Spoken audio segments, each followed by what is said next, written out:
Um, dois, A. Teste. E som.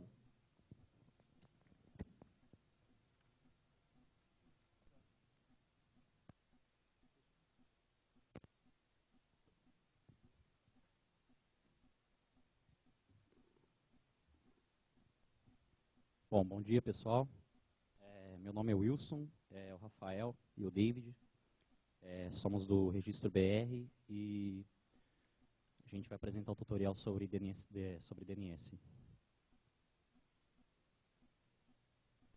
Bom, quais são os objetivos desse tutorial? Primeiro a gente vai começar da parte mais básica, né, para entender bem os conceitos do DNS. Depois demonstrar uma configuração de servidores autoritativos, configuração para servidores recursivos, entender as diferenças entre DNS e DNSSEC, o que é introduzido com a implantação do DNSSEC, configurar corretamente o firewall, por que é importante você ter um firewall corretamente configurado para que o seu desempenho dos seus servidores DNS não sejam afetados.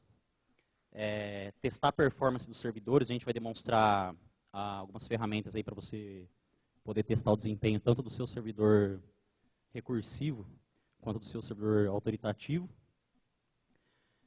Planejar a escalabilidade de recursivos, né? Servidores recursivos são constantemente de reclamação de usuários aí nos provedores, então a gente vai demonstrar um modo de como você escalar bem uma solução de servidores recursivos. E, por fim, como monitorar os servidores, monitorar desempenho, tanto dos servidores autoritativos quanto dos servidores recursivos. Bom, cronograma. Então, iniciando com DNS, primeira parte, os conceitos básicos, DNS, arquitetura, como o DNS funciona. Depois, partimos para os servidores DNS autoritativos, né? Vamos demonstrar alguns cenários, configuração de arquivos de zona, configuração do bind e configuração do DNSD. São os dois softwares que a gente vai demonstrar a configuração para servidor DNS autoritativo. Servidores recursivos, demonstrar um cenário, a configuração do bind como recursivo e falar um pouco sobre servidores DNS recursivos abertos, o que são servidores DNS recursivos abertos e quais os problemas que você pode ter tendo um servidor recursivo aberto dentro da sua rede. E depois, um geral sobre recursivo e autoritativo. Por que é importante você ter o servidor recursivo separado do servidor autoritativo.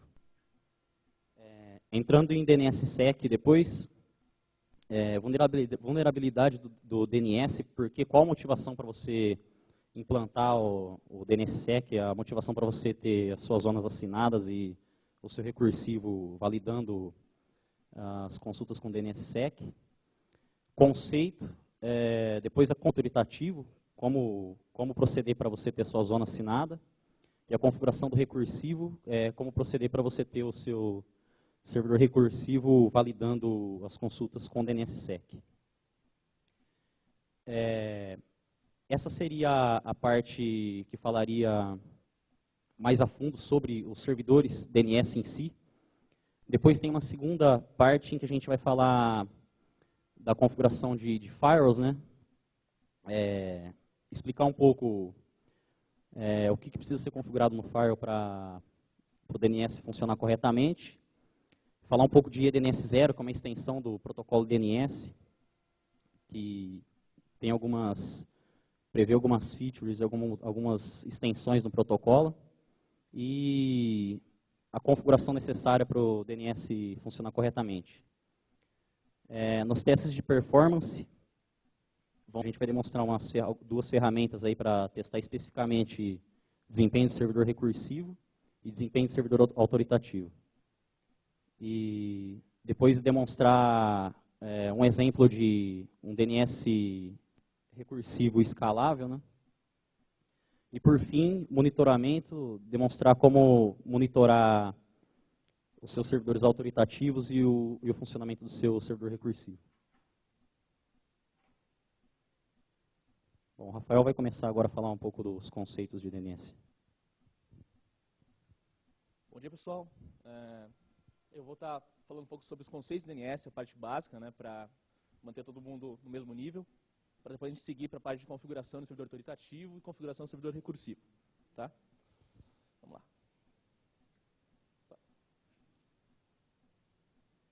Bom, começando. Para falar de DNS, eu vou falar um pouco de DNS. O computador só entende números, né? Então, no princípio dos tempos, com uma rede pequena, que era a internet, quando você queria mandar uma mensagem para outro computador, você sabia que o número daquele computador, por exemplo, se é no computador 1, sabia que tinha que mandar uma mensagem para o computador 2, então você colocava destino 2 e mandava a mensagem. A mensagem chegava lá certinho. Certo? Depois de um tempo, começou a crescer essa quantidade de computadores na rede. Com esse crescimento, ficou mais complicado lembrar o número de cada computador para você enviar sua mensagem. Então, eles criaram um arquivo, o chamado host.txt, né, famoso. Nele, tinha a simples ideia de associar um nome com um número, certo? E a partir disso surgiu o DNS, que é a ligação entre um nome e um número, para facilitar para a pessoa conseguir encontrar esse computador na rede. Então, ao invés de ela digitar um número, ela digitava o nome específico daquele computador, mandava TXT, traduzia-se para um número, né? E sua mensagem conseguia chegar. A internet começou a crescer demais. Ficou complicado ter apenas esse arquivo em um local só, sendo atualizado constantemente. Ele estava crescendo demais. Então, o pessoal já vendo isso, começou a elaborar uma arquitetura diferente. Eles elaboraram uma arquitetura hierárquica, mais distribuída, onde funciona parecido com um sistema de arquivos, né, do Unix. Onde a gente tem uma raiz, que é o ponto inicial, onde todo mundo sabe, conhece essa raiz, certo? E essa raiz ela vai delegando as informações. Por exemplo, eu sou o BR. Então, se eu quero ser conhecido para o mundo, eu informo para a raiz que para chegar em mim precisa acessar esses servidores. Então, todo mundo que perguntar para a raiz pelo BR vai passar a informação, vai chegar nos meus servidores. E daí, quem quiser ficar abaixo de BR, manda as informações dos servidores para o BR e assim por diante. Dessa forma que você precisa, no site do registro BR, informar os servidores DNS para ser conhecidos com a gente quando se registra o domínio.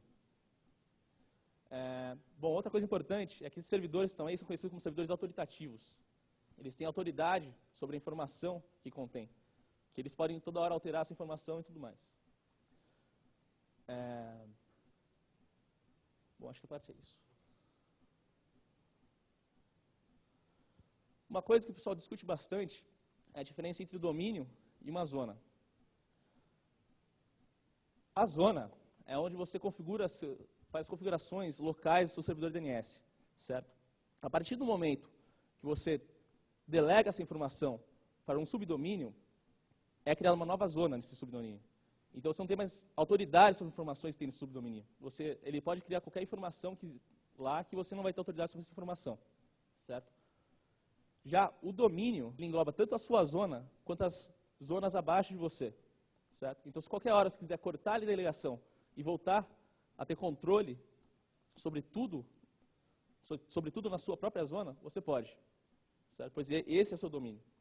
É só uma diferença que o pessoal confunde bastante na hora que a gente está na parte de conceitos, na parte de configuração de DNS.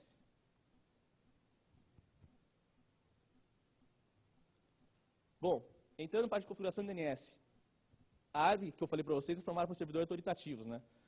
E inicialmente a gente tinha simplesmente a tradução de um nome para o endereço e de um endereço para um nome, certo?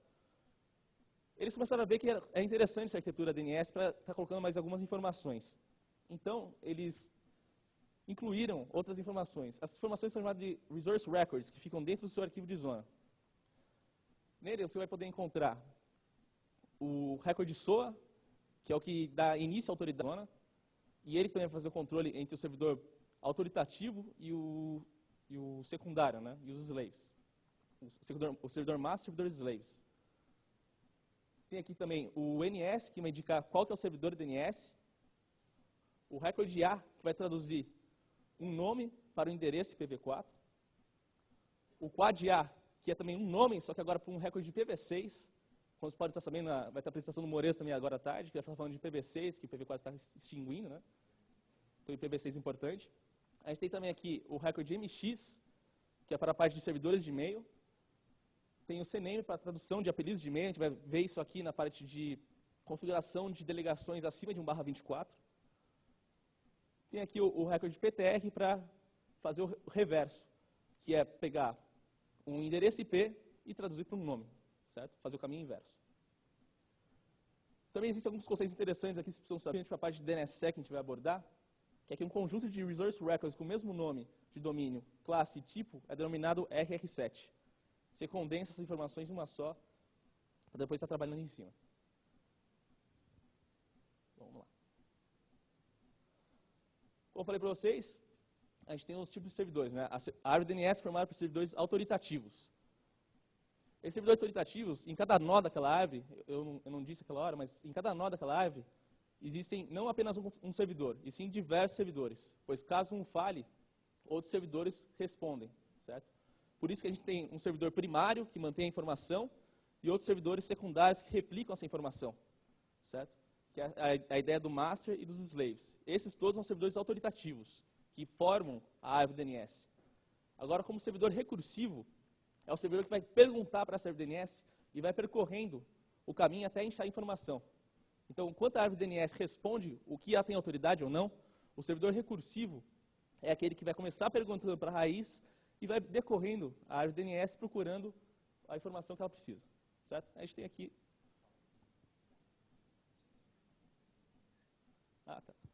outra coisa, que o servidor recursivo também é conhecido como servidor em cache, por alguns, certo? Bom, um exemplo de requisição. A gente tem aqui uma simulação de um resolver, que é o seu navegador, e ele está querendo fazer uma pergunta DNS para resolver exemplo fluente BR, certo? Nessa situação, a gente imagina que não existe cache no servidor. Cache seria toda vez que você faz uma pergunta para um servidor recursivo e ele faz toda essa, se decorre essa árvore DNS, ele vai guardando as respostas e guarda por um período. E isso é o cache. Por isso que o pessoal chama de servidor de cache. Guarda por um tempo essas informações para depois responder mais rápido para o cliente. Se eu perguntar exemplo fluente BR agora que não tem cache, ele vai percorrer toda a árvore DNS. Mas se eu perguntar daqui a 5 minutos e essa informação ainda estiver em memória, ele não vai percorrer mais a árvore DNS, que já tem essa informação em memória, então ele vai responder diretamente para mim. Certo? Bom, nessa situação não tem nada em memória. Então, a primeira coisa que o servidor recursivo faz é perguntar para a raiz. Ele pergunta para a raiz o que é exemplo fluente BR. A raiz não tem essa informação, mas analisando o nome, ele conhece quais são os servidores do BR. Dessa forma, ele volta para a gente uma referência aos servidores do BR. O servidor recursivo, pegando essa informação, faz novamente consulta, agora para os servidores do BR. O que é exemplo fluente BR? Aqui no registro BR, a gente controla tanto o BR quanto a TLD que está logo abaixo, que é o ENGBR. Então, a gente não tem essa informação ainda. Analisando novamente o nome, a gente sabe onde estão os servidores da FU. Volta a referência aos servidores da FU. O servidor recursivo, novamente, o mesmo procedimento. Manda para os servidores da FU essa pergunta: o que é exemplo fluente BR? Os servidores da FU têm essa informação. Então, eles voltam para a gente a tradução, que é o recorde A, que é o endereço IP. O recursivo, recebendo a resposta OK, responde para o cliente. E você consegue acessar o seu site. Certo? É bem simples a ideia.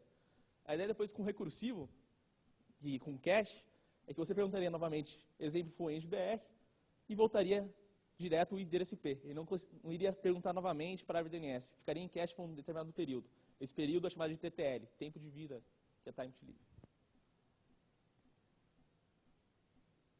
Bom, qual que é o fluxo de informações dentro da estrutura DNS? A gente tem aqui o nosso resolver, né, que seria o seu um cliente seu que faz um consulta DNS. O servidor DNS recursivo, que é o intermediário entre a árvore DNS e você. Esse recursivo, ele pode perguntar tanto para o servidor master quanto para os slaves, isso é aleatório. Quando o parent, né, manda os servidores DNS de referência para você consultar, ele manda em uma ordem qualquer, então você normalmente consulta o primeiro, que é qualquer um desses, pode estar perguntando tanto o master quanto os slaves.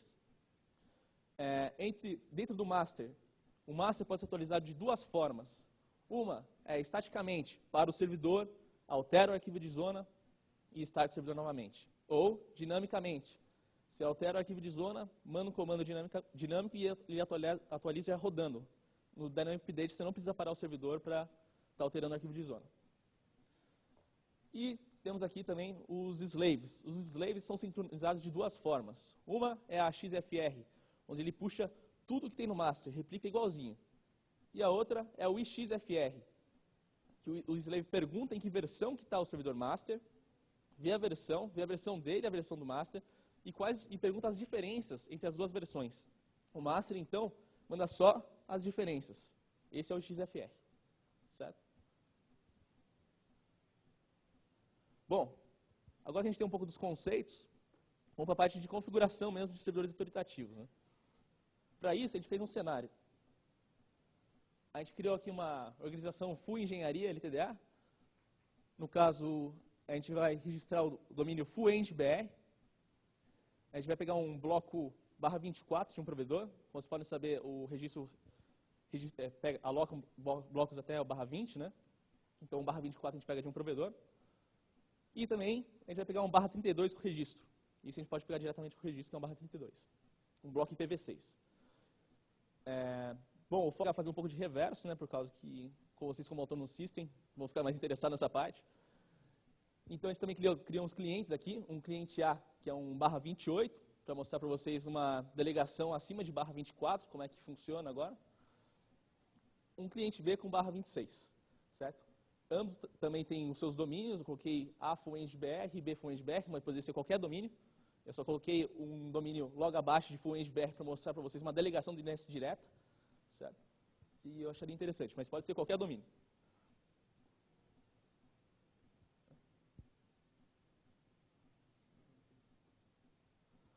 Bom, olhando agora graficamente o que a gente tem aqui, organização full, o seu domínio, os seus dois blocos, né? E a designação que eles fizeram. Vai ter o /28 e o /26, que é a mesma ideia do slide passado, só que graficamente. Bom, o nosso bloco aqui que a gente vai pegar então. A gente tem aqui o bloco inteiro, /24, certo? A gente vai pegar o primeiro /25 do bloco para a própria organização full.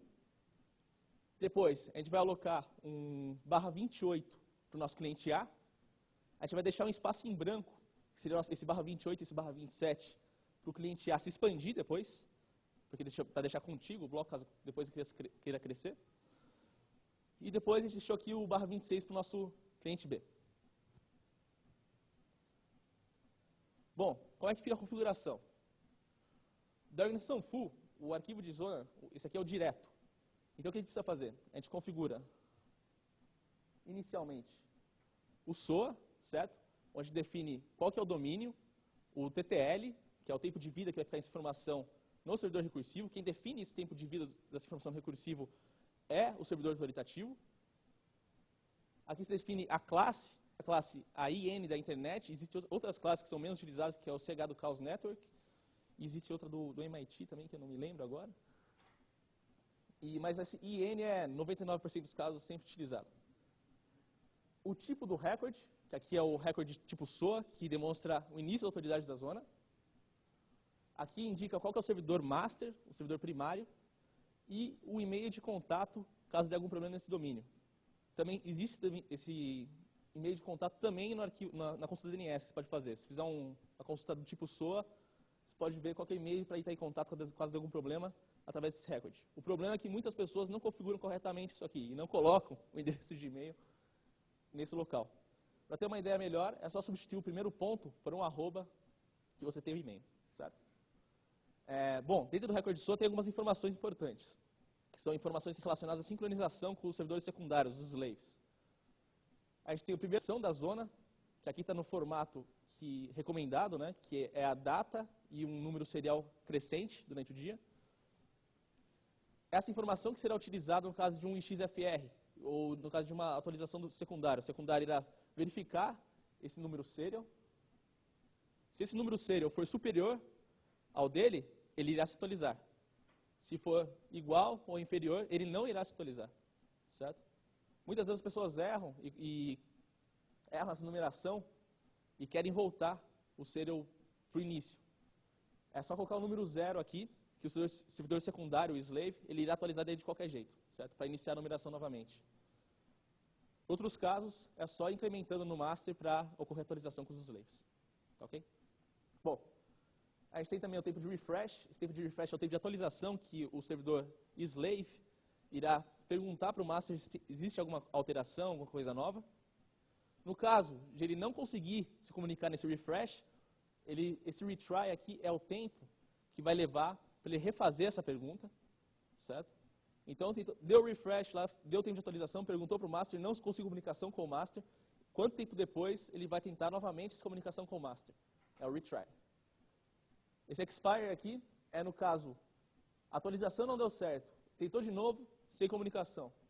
O expire é quanto tempo as informações dentro do slave vão ser válidas até que ele pare de responder por essa zona, certo? Esse mínimo aqui, ele tem dois objetivos.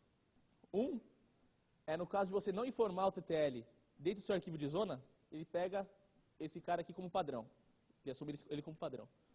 E outro, ele é o negative caching.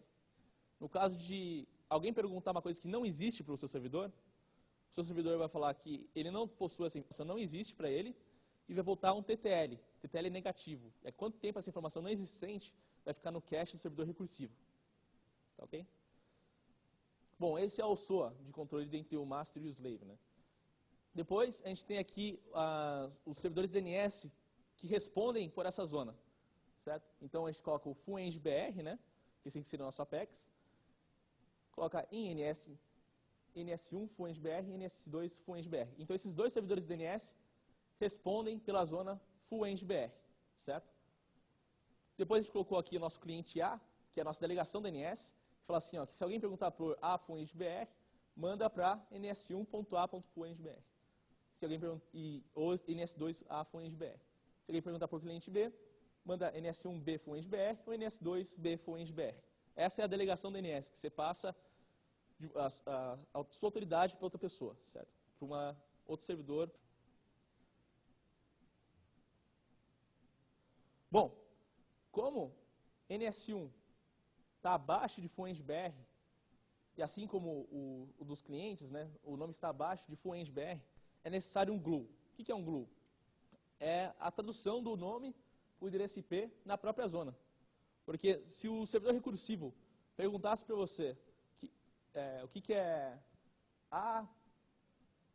a.full.age.br, você manda os DNS do A sem o endereço IP, ele vai percorrer novamente a árvore DNS procurando esse a.full-engbr, vai cair em você de novo e vai ficar num processo cíclico, que nunca vai acabar.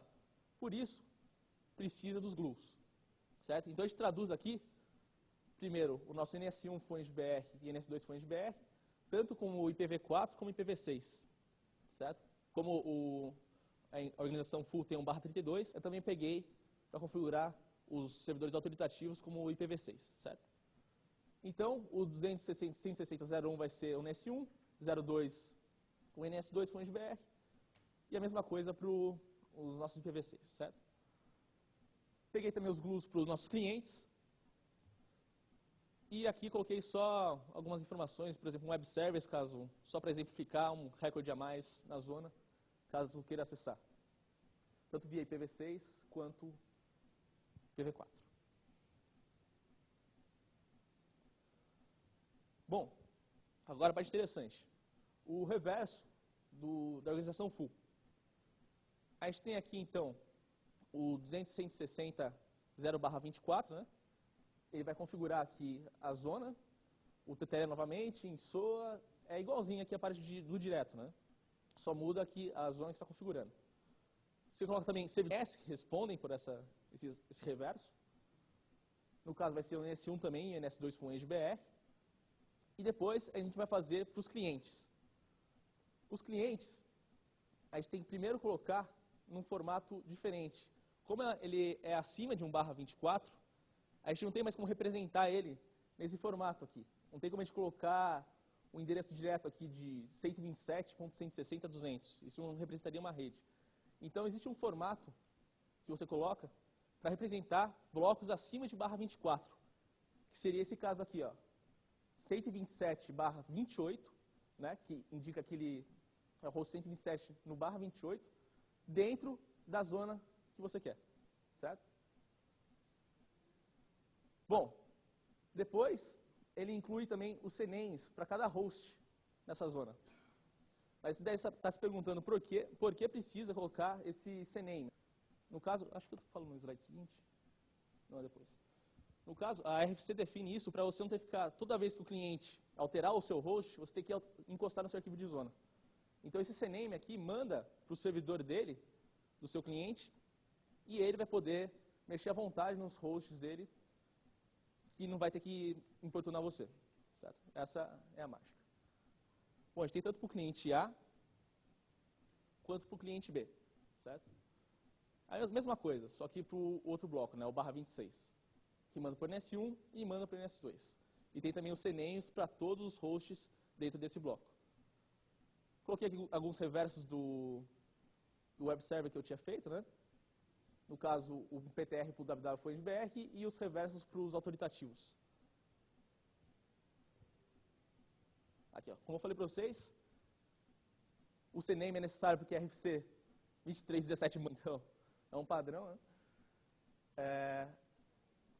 Essa solução que foi feita com a RFC 2317 não exige modificações nos atuais servidores DNS, tanto do MAND quanto do NSD, e alteração dos hosts no reverso dos clientes não implica em autorizações na zona do reverso da organização full. Sendo, a partir do momento que você faz um script e gera um CNAME para cada record, para cada host daquela zona, daquele bloco, você não precisa mais se preocupar, porque autorizações de host no cliente não vão afetar a sua zona. Tá ok?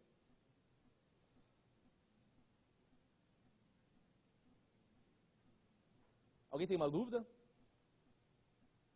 Pode perguntar. Senão eu vou passando muito rápido aqui. Bom, agora a gente vai aqui para o reverso IPv6, o full. A organização full aí também tem um /32, então vamos configurar esse /32.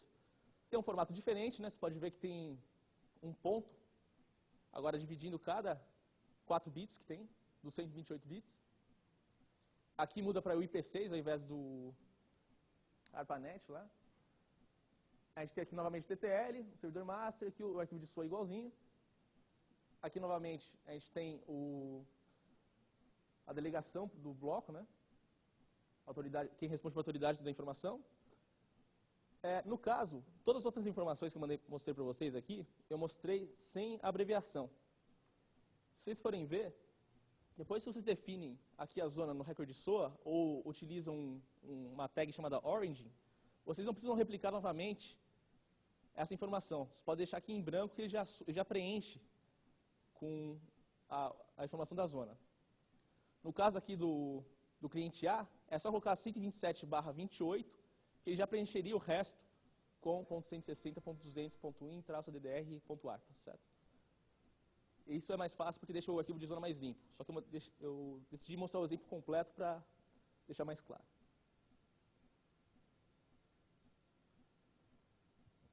Bom, então aqui aconteceu a mesma coisa. Eu fiz aqui um origin, né? Porque o endereço IPv6 são 32 caracteres aqui que tem que colocar, então eu decidi resumir um pouco. E para cada host, você precisa fazer também uma associação para um PTR, né? No caso. Aí que está o problema. A dificuldade é que o bloco IPv6 tem muitos hosts, né? É o nosso 2 elevado a 128 hosts. Então é muita coisa. Então existe um draft, isso já está em discussão, no último IETF que teve no Japão, o pessoal estava discutindo isso, de como fazer para listar todos esses hosts. Porque senão você vai ter milhares e milhares e milhares de informações, o arquivo de zona vai ficar muito grande, não vai ficar prático. Então existe uma solução de utilização de wildcards, ainda está muito em discussão. E por enquanto o pessoal está fazendo host só exatamente para os hosts que estão ativos dentro do bloco IPv6. Certo?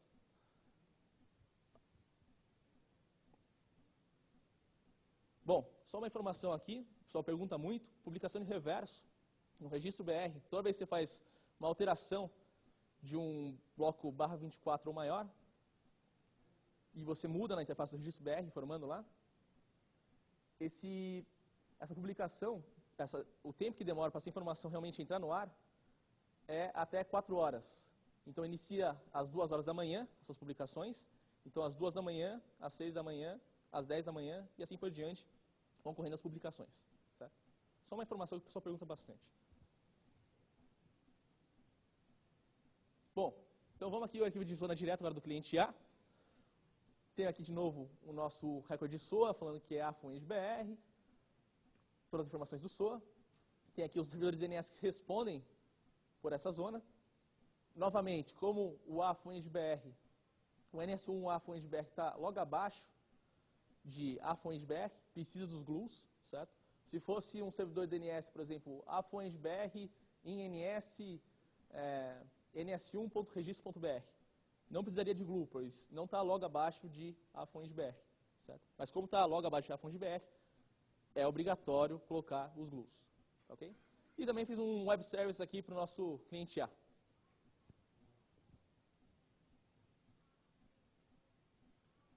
Bom, cliente A também vai ter o reverso, né? Que é o seu /28.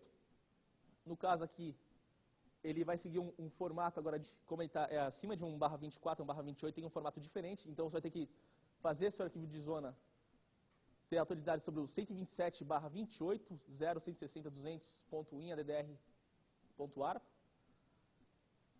E você pode ver que no arquivo do pai do /24, a gente fez um CNAME desse 127/28, 0.160.200, né? E a gente colocava os hosts dentro desse cara.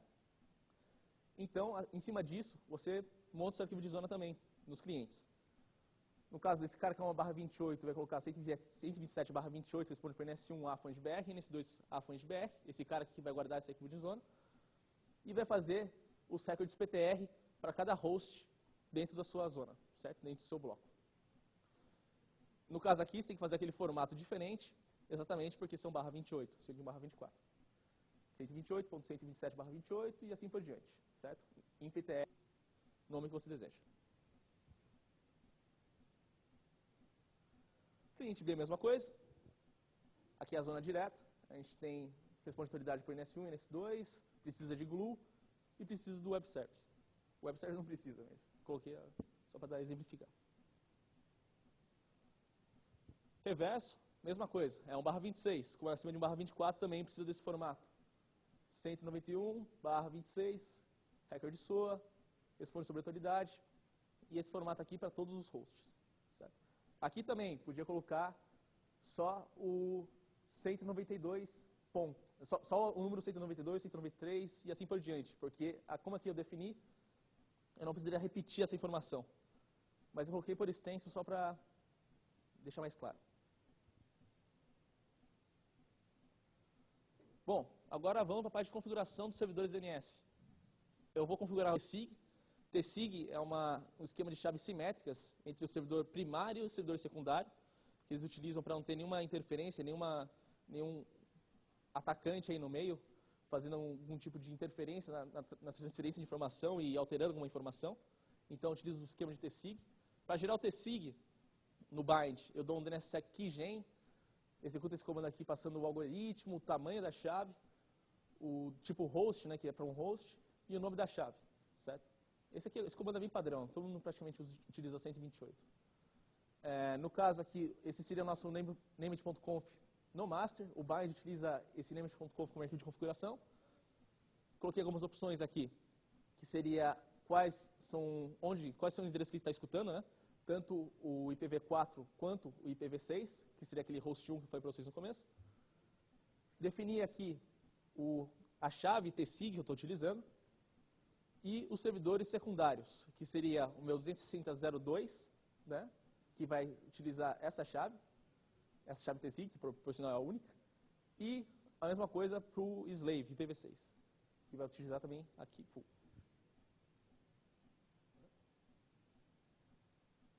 Ah, tá.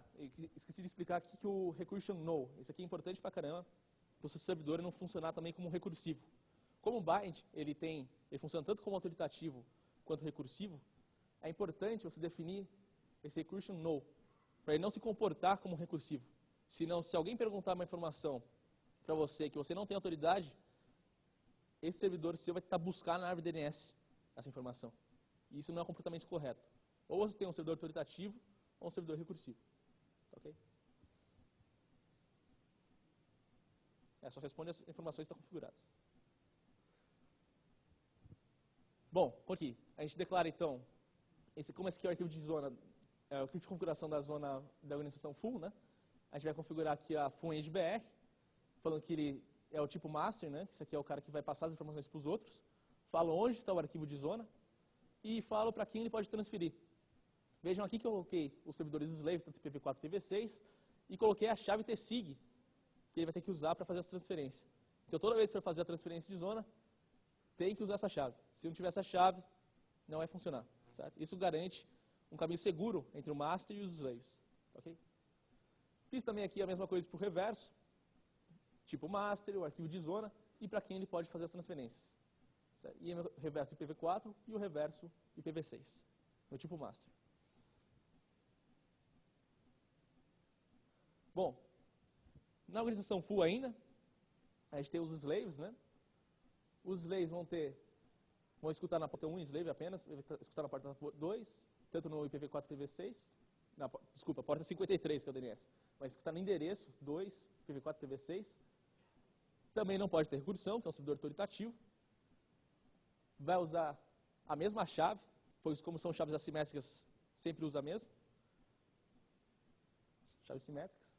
E define aqui que o servidor master que tá escutando, ele vai usar essa chave. E depois, declara as zonas aqui. As zonas é igualzinho, só que a única coisa que muda aqui é esse tipo slave, e aqui de vez de allow transfer, coloca masters, para dizer de onde ele tem que pegar essa informação. No caso do slave, não precisa definir a chave para a transferência, certo? O master que vai definir isso.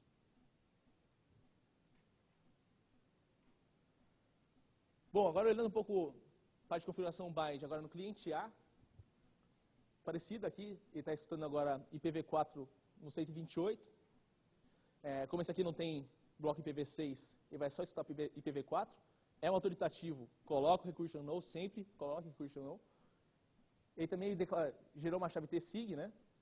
Que cliente A dessa forma, colocou o seu slave para pegar essa chave e declarou as duas zonas aqui, tanto a direta quanto a reversa, certo? As duas utilizam a chave tsig criada. No slave do arquivo de configuração do bind, a gente tem também a mesma coisa. A única coisa que muda aqui vai ser o tipo slave, masters, tipo slave e masters, certo? Lembrando que tem aqui um formato diferente, já que é um /28.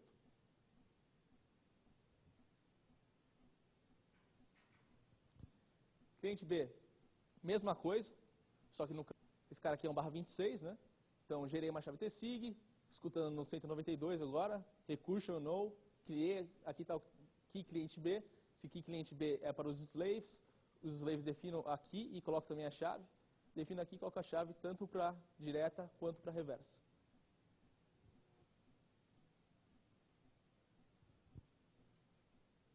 Aqui agora no slave do cliente B, mesma coisa, muda aqui para type slave, masters, type slave, masters. Lembrando o formato diferenciado. Essa apresentação aqui, a ideia dela é deixar disponível depois para vocês vocês olharem com mais calma cada arquivo de zona e poderem estar fazendo dessa forma recomendada. Okay? Bom, agora aqui a mesma coisa, só que no NSD. O NSD é um servidor autoritativo também, muito utilizado, do NNet Labs, lá do pessoal do pessoal da Holanda, né? Pessoal da Holanda. E para gerar a chave tsig, eu cheguei a olhar um pouco o manual do pessoal do NSD. Eles têm uma biblioteca que implementa uma geração de chave tsig, mas eu não vi uma ferramenta pronta, um binário pronto para estar executando para gerar chave tsig. Então, eu estou utilizando o do bind mesmo, da mesma forma. Ele funciona da mesma maneira. Já o arquivo de configuração, na organização full, o master se define de uma maneira diferente, né? O key, você vai definir o nome, o algoritmo e o secret, que é gerado por esse DNS keygen. Você tem também aqui a zona que você está utilizando, no caso é o full-NGBR, o arquivo de zona, para quem ele vai notificar e para quem ele vai prover o XFR, certo? E aqui uma continuação para o bloco reverso, né? Tanto IPv4 quanto IPv6, quem que vai notificar e prover, certo? Essa notificação aqui é quando ocorre alguma modificação no servidor master, ele cutuca os servidores secundários falando que aconteceu alguma modificação, ele dá um notify, certo? Então, o servidor secundário ele vai ver o melhor momento para ele fazer essa pergunta, fazer essa atualização com o servidor master, no momento que ele esteja menos carregado. Ele tem essa inteligência.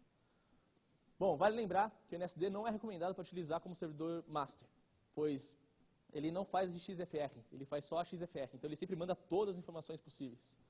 Certo? Isso não é recomendado, porque aumenta o tráfego na rede e aumenta o processamento nos servidores DNS. Então, recomendado mesmo é estar utilizando um bind no servidor master e um NSD no servidor slave, porque o slave, embora ele não mande XFR, ele entende XFR. Eu não sei porque eles ainda não implementaram envio de XFR, mas ele entende XFR e a XFR. Ok? Então é importante utilizar NSD apenas como slave, por enquanto. Bom, a gente tem aqui na organização full ainda, o NSD agora do slave. O que muda aqui é, na verdade, essas 4 linhas aqui, ele dá allow notify, né, e request XFR, que é o que muda, que agora ele vai permitir notify do master e vai pedir XFR do master. Reparem que aqui eu não utilizo chave para notificação, mas utilizo chave para transferência de informação. Porque a notificação, como é só avisar que tem informação nova, não existe a necessidade de ter chaves simétricas, né? Mas no caso de atualização, a gente utiliza as chaves aqui criadas com o TSIG. Ocorre a mesma coisa com as outras zonas, o nosso reverso e o nosso reverso IPv6.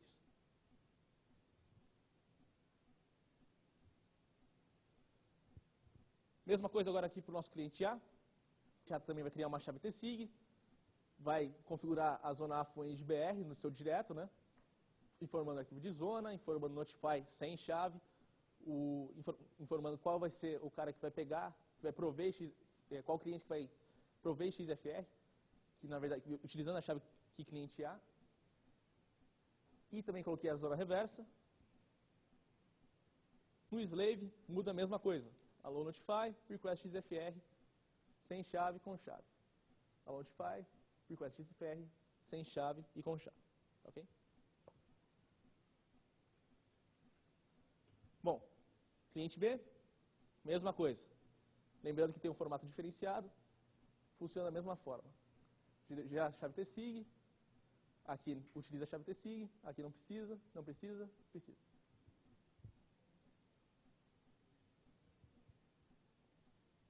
Slave, mesma coisa. Muda só aqui o allow notify e o request, certo?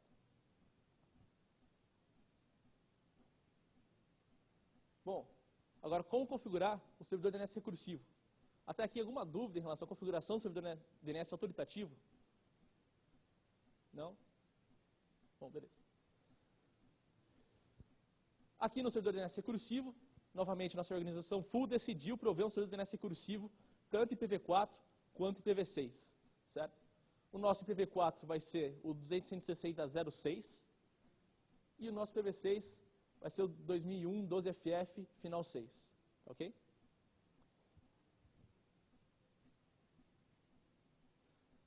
Bom, no bind, para configurar o servidor DNS recursivo, você precisa tomar alguns cuidados. Primeiro, definir quais são os clientes que vão responder por esse servidor DNS, que vão poder consultar o DNS, certo? De maneira recursiva.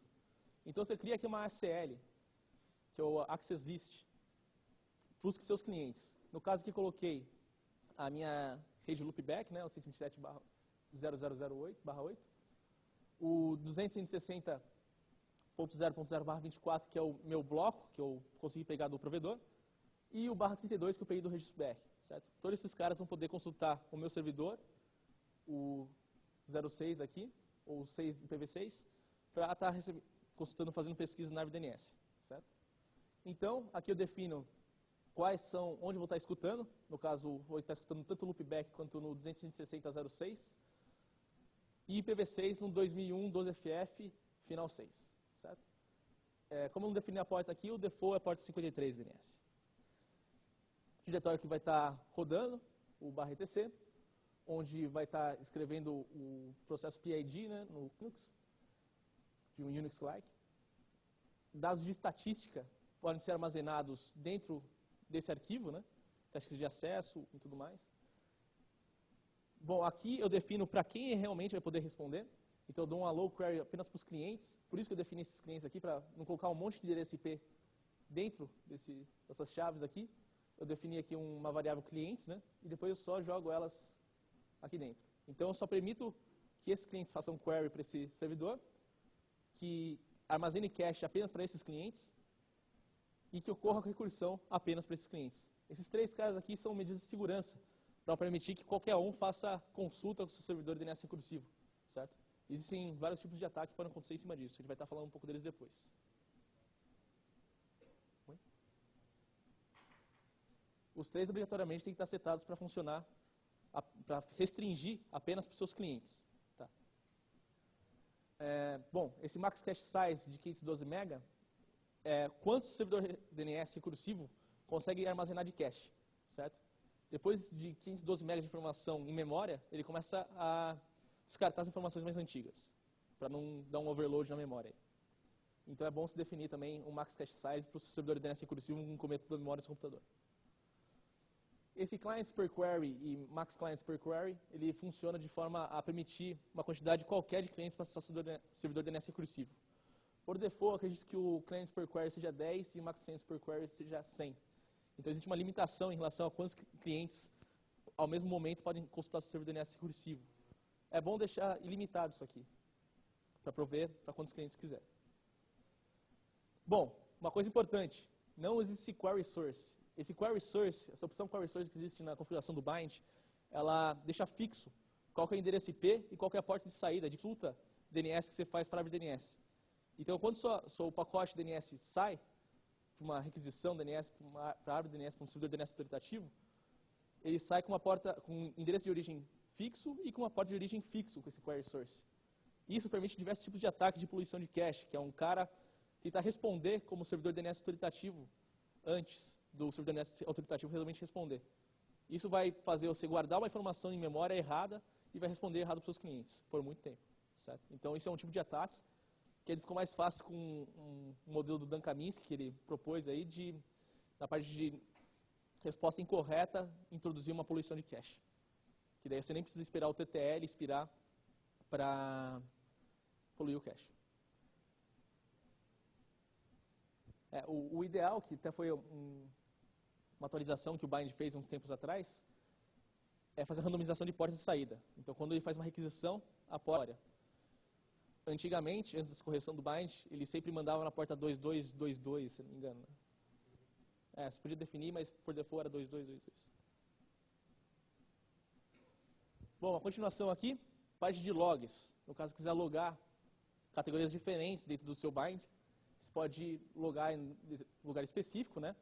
Aqui você define quantos arquivos de log vão ter. Por exemplo, cada arquivo de log vai ter no máximo 1 MB, depois de 1 MB ele cria outro arquivo, e ele pode criar até 5 arquivos de log armazenados, certo? Depois quando for sair o 6º arquivo, ele apaga o arquivo mais antigo e cria outro, certo? Ele imprime o tempo, em cada log vai ter o tempo que foi feito o log. E no caso, categoria default e categoria security, são os níveis que ele vai fazer os logs, as informações, certo? Tem vários tipos de níveis. Para você fazer logar query, afins. Bom, aqui coloca um hint para a raiz. Você define aqui quais são os servidores da raiz mesmo, do início da internet. Lá você tem que definir todos, certo? É importante para que, às vezes, muito de vez em quando, mas pode acontecer alguma atualização em algum servidor DNS da raiz. Então, você tem que alterar esse arquivo de zona da raiz, que é um hint, certo? E também coloquei aqui a zona reversa para o meu loopback, que no caso do próprio servidor DNS recursivo, ou loopback do próprio servidor DNS. Bom, o Unbound também é do NLET Labs, do pessoal da Holanda lá, que o NSD é o autoritativo deles e o Unbound é o recursivo deles, certo? A configuração do Unbound segue uma sintaxe parecida com o do NSD. Se define aqui que é um servidor, vai escutar na porta 53, quais são as interfaces que vai estar escutando, né? Que seria a 127.0.0.1, que é o loopback, os dois endereços, tanto IPv4 quanto IPv6. E como no bind a gente tinha aquela parte do assédio dos clientes, que define quais clientes podem consultar no servidor DNS recursivo, aqui a gente também tem. A gente primeiro fala assim, ó, ninguém pode acessar, restringe, é igual regra de iptables, né, de regras de firewalls. Primeiro nega tudo. E depois vai autorizando conforme o seu grupo, né. Autorizei o /24, que é o meu bloco, autorizei a loopback inteira, e depois eu fiz a mesma coisa com o IPv6. Primeiro neguei para todo mundo, e depois autorizei só para o meu bloco IPv6, certo? Então só esses caras que estiverem na low vão poder consultar meu servidor DNS recursivo para ter alguma informação. Bom, o diretório que roda aqui, tanto o directory no chroot, o usuário que vai subir quando executar o Unbound, arquivo de log também tem, e aqui eu falo que vai funcionar tanto em IPv4 quanto em IPv6. Simples configuração de recursivo.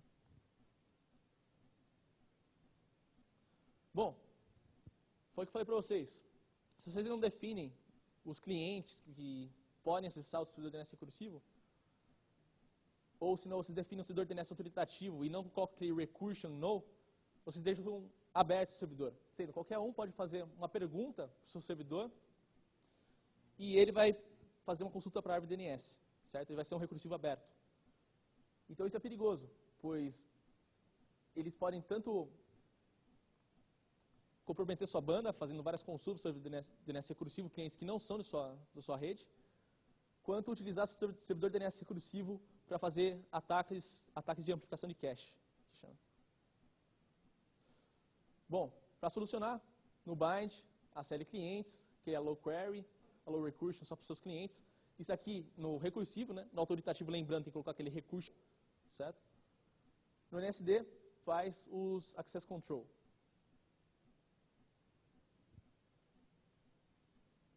Bom, apenas exemplificando aqui o ataque, né? No caso, um atacante configura uma zona, um servidor autoritativo, com um recorde TXT gigantesco, certo? Um recorde de 4, pode ser até de 4K. O atacante, então, pega esses servidores DNS recursivos seus e fazem uma requisição, mandando o servidor, perguntando pela informação de 4 KB de TXT que você tem aqui no seu autoritativo, né? E colocando na origem da resposta a vítima. Então, todos os servidores DNS recursivos que você possui aqui vão consultar esses 4 KB de informação do TXT aqui, e ao invés de responder o próprio atacante, como ele mudou a origem fez um spoofing do pacote, né, mudou a origem do pacote, eles vão responder para a vítima. Então, você vai dar um DOS gigante na vítima, porque ele faz uma requisição de poucos bytes e voltam centenas de kbytes aqui para nossas vítimas. Certo? E isso está o perigo. Por isso é importante vocês estarem sempre fechando os recursivos e ficar de olho no seu autoritativo quando for um bind, para estar não deixando eu fazer recursão. Bom, por que separar o autoritativo de um recursivo? O motivo principal é porque o recursivo e o autoritativo têm configurações diferentes, né? Eles têm motivos diferentes, ideias diferentes. Então, eles precisam ser separados para ter tantas configurações de firewall diferentes, quanto configurações internas dos servidores diferentes. Pois, se você deixar os dois juntos, existe uma possibilidade maior de ter um ataque, né? Você fazer alguma brecha de configuração e ter um ataque. E aumenta muito a complexidade para cuidar desse servidor, certo? Tanto regras de firewall quanto a própria configuração do servidor autoritativo e recursivo na mesma máquina. Bom, por isso tem as regras de firewalls distintas e configurações distintas. Mas, muitas vezes, você não tem os recursos para ter duas máquinas, um recursivo e um autoritativo. Dessa forma, existe uma solução. O bind tem uma estrutura chamada de views, que ele permite que você configure para um lado recursivo, para determinados clientes, seja recursivo, e para o resto funcione como autoritativo. Então, caso você não tenha recurso para ter realmente os dois servidores separados, que é o ideal, você pode estar utilizando a sintaxe view do bind, certo? Para separar esse esquema entre recursivos e autoritativo, certo? Bom, agora para a parte de DNSSEC, o nosso amigo David aqui vai explicar um pouco melhor.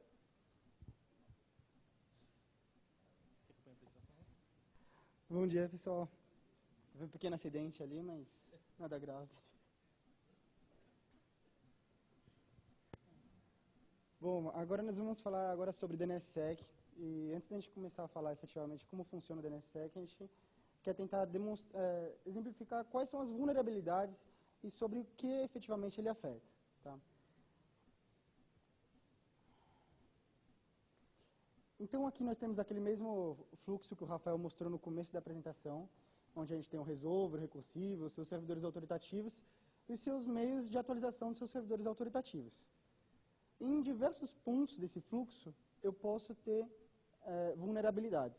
Por exemplo, entre o recursivo e o resolver, eu posso ter uma impersonificação de recursivo. Quer dizer, eu posso ter um elemento, um agente de má-fé, agindo aqui no meio e capturando a pergunta do seu resolver e respondendo antes com uma resposta espufada.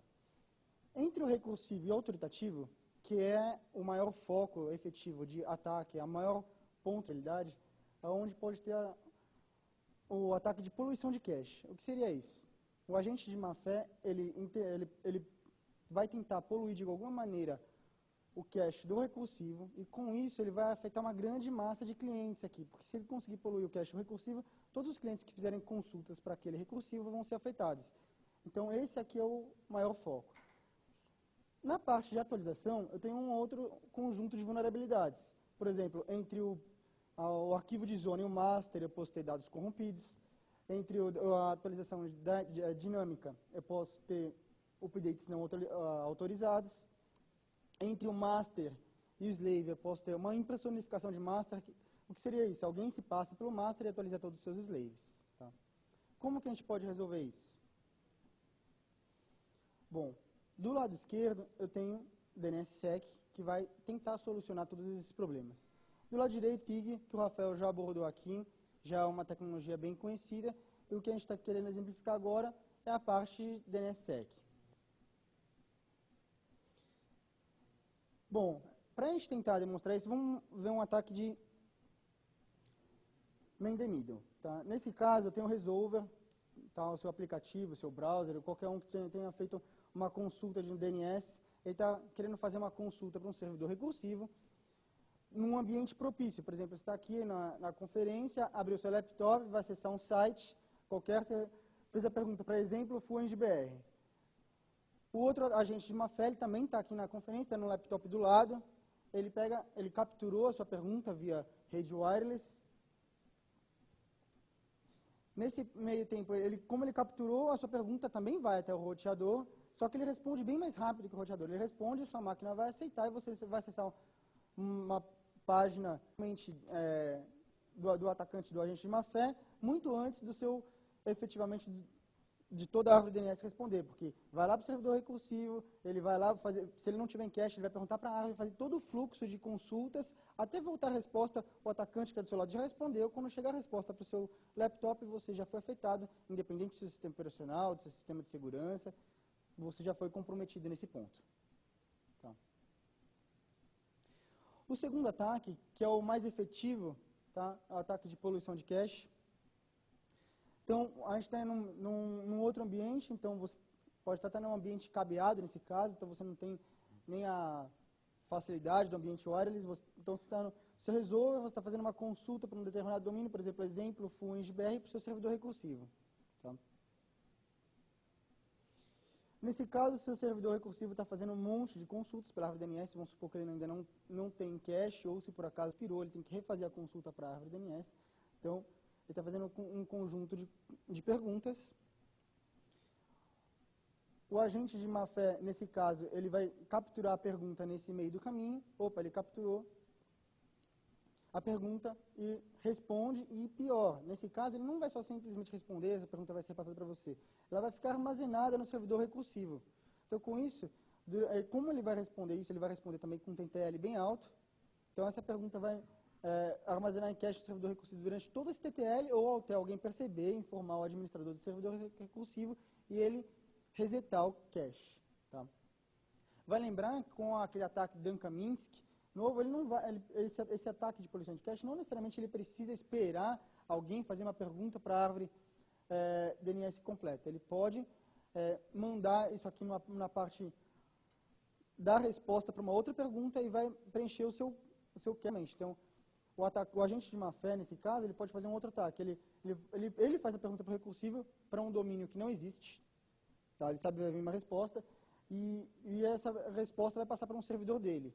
Então, quando vai chegar a pergunta no servidor dele, do próprio agente de má-fé, ele responde, olha, não existe, mas ele responde como autoridade para uma outra parte e vai armazenar em cache aqui. Bom, nesse caso, a informação passa para o resolver e quando a árvore devolver para o recursivo, ele já vai ignorar. Bom, quais são os ambientes propícios? Então, eu tenho um ambiente Ethernet não bridge 802.1d ou um ambiente wireless. Tá? Por isso, muito cuidado em conferências. Bom, como eu falei, a gente tem duas soluções para esses conjuntos de vulnerabilidades. Do lado dos servidores autoritativos, que é para atualização dos seus arquivos e dos seus slaves, eu tenho o TSIG, que é a tecnologia que o Rafael já citou aqui, e já é bem conhecida. Tá? Que ela é baseada nas transações por assinatura, então tem uma autorização de AXFR, XFR e Dynamic Updates. Tá? E o nosso foco nesse momento, que é DNSSEC, que ele vai prover uma segurança para a resolução de endereços. Ele funciona como um caminho alternativo para a verificação de autenticidade. E vale lembrar que suas verificações ocorrem antes de diversas aplicações. Então, SSL, SSH, PGP, tudo ocorre depois de DNS. Se você teve uma falha de segurança em DNS, todas essas outras aplicações que estão no nível acima podem ter mais efeito algum. Tá? Bom, de onde veio o DNSSEC? Essas vulnerabilidades, elas já eram bem conhecidas e foram estudadas um conjunto de aplicações ou de tecnologias que poderiam ser vulnerabilidades.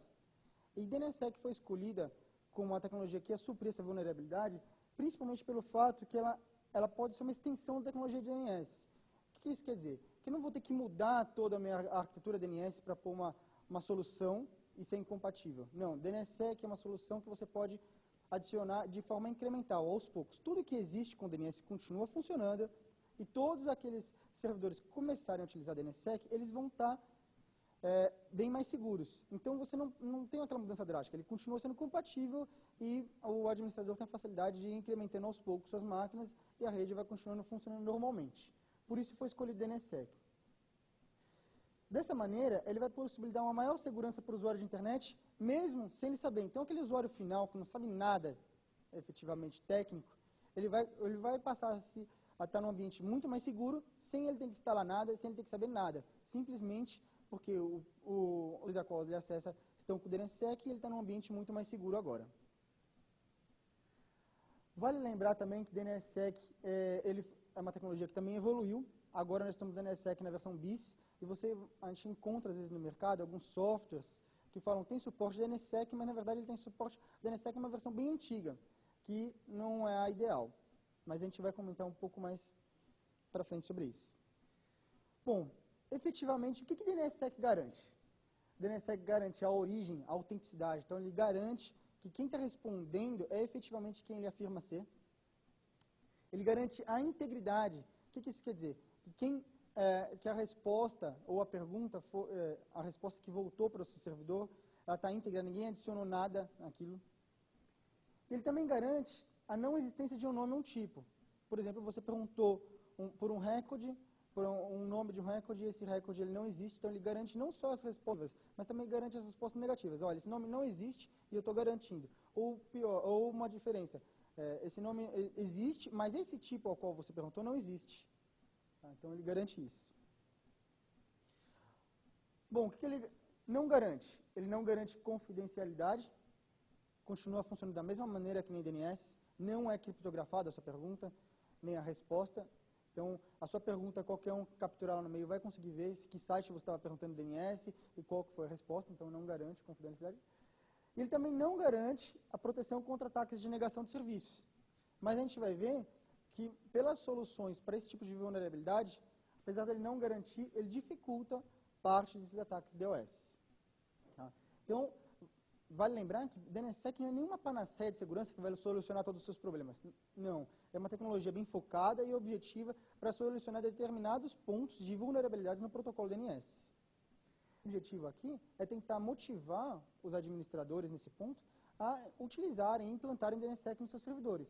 Porque você vai estar com pequenas modificações, você ampliando a segurança deles. Só para a gente ter uma ideia de utilização de DNSSEC no mundo, tá? O Brasil está bem avançado na adoção de DNSSEC. Na parte da América do Norte tem uma série de testes, uma série de ambientes, mas efetivamente eles ainda não colocaram em prática. A raiz ainda não está assinada da internet, mas em breve estará. Existe uma série de discussões a respeito. Quem que vai tomar conta da chave privada, da árvore DNS do mundo. Então a raiz ainda não está, mas pelas discussões que estão caminhando, parece que em breve estará assinada a raiz da internet. Bom, quem pode utilizar aqui hoje em dia? No Brasil, efetivamente, que é o nosso foco nesse momento, todos os domínios abaixo do .br podem utilizar a DNSSEC. Tá? Então, quer dizer, qualquer domínio que você tiver que terminar com .br, a gente pode utilizar. Mas, tem alguns pontos onde DNSSEC já é obrigatório. Tá? E talvez existam outros no futuro. Então, todos os domínios que terminam com BBR, que são domínios de bancos, que surgiram faz pouco tempo, são obrigatórios a utilizar a DNSSEC nos seus servidores autoritativos. Então, e no JUS-BR, que é do Judiciário. Então, todos os servidores autoritativos do Judiciário brasileiro também é obrigatório a usar DNSSEC. Se eles não tiverem, eles nem conseguem registrar o domínio. Tá? E talvez no futuro venham a surgir outros. Bom, para a gente começar a falar efetivamente da tecnologia de DNSSEC, a gente tem que falar um pouco sobre o conceito de chaves assimétricas. Eu sei que é um conceito bem trivial e muitos dos senhores têm bastante conhecimento. Vamos só dar uma revisada breve antes de a gente começar a entrar um pouco mais profundo nesse DNSSEC. O que seria o conceito de chaves assimétricas? Vamos supor que a gente tem uma mensagem a qual nós desejamos passar para um destinatário e eu quero ter a garantia de origem e de autenticidade, tá? E que a mensagem seja íntegra, ninguém adicionou nada nessa mensagem. Então, para que eu consiga ter essa garantia de fluxo de troca de mensagens, eu gerei um par de chaves. Tá? Então, eu tenho uma chave privada, que é minha, que eu vou utilizar para assinar minhas mensagens, e eu tenho uma chave que é pública, que eu vou distribuir para todos os meus destinatários possíveis. Então, eu distribuo minha chave pública para meus destinatários, estou com minha chave privada, que só eu tenho, que eu vou utilizar para assinar. Então, eu pego uma mensagem, faço uma função de hash, uma função matemática, ela gera um valor de verificação bem menor. Eu pego a minha chave privada, que eu tenho armazenado comigo, criptografo esse meu valor de verificação e eu gero uma assinatura. Eu pego essa assinatura e anexo ela na minha mensagem original. Então, a mensagem original eu vou ter uma assinatura anexada a ela. Vai lembrar que a minha mensagem não ficou criptografada, ela ficou igual. Eu só tenho um bloco a mais ao final, que é a minha assinatura digital.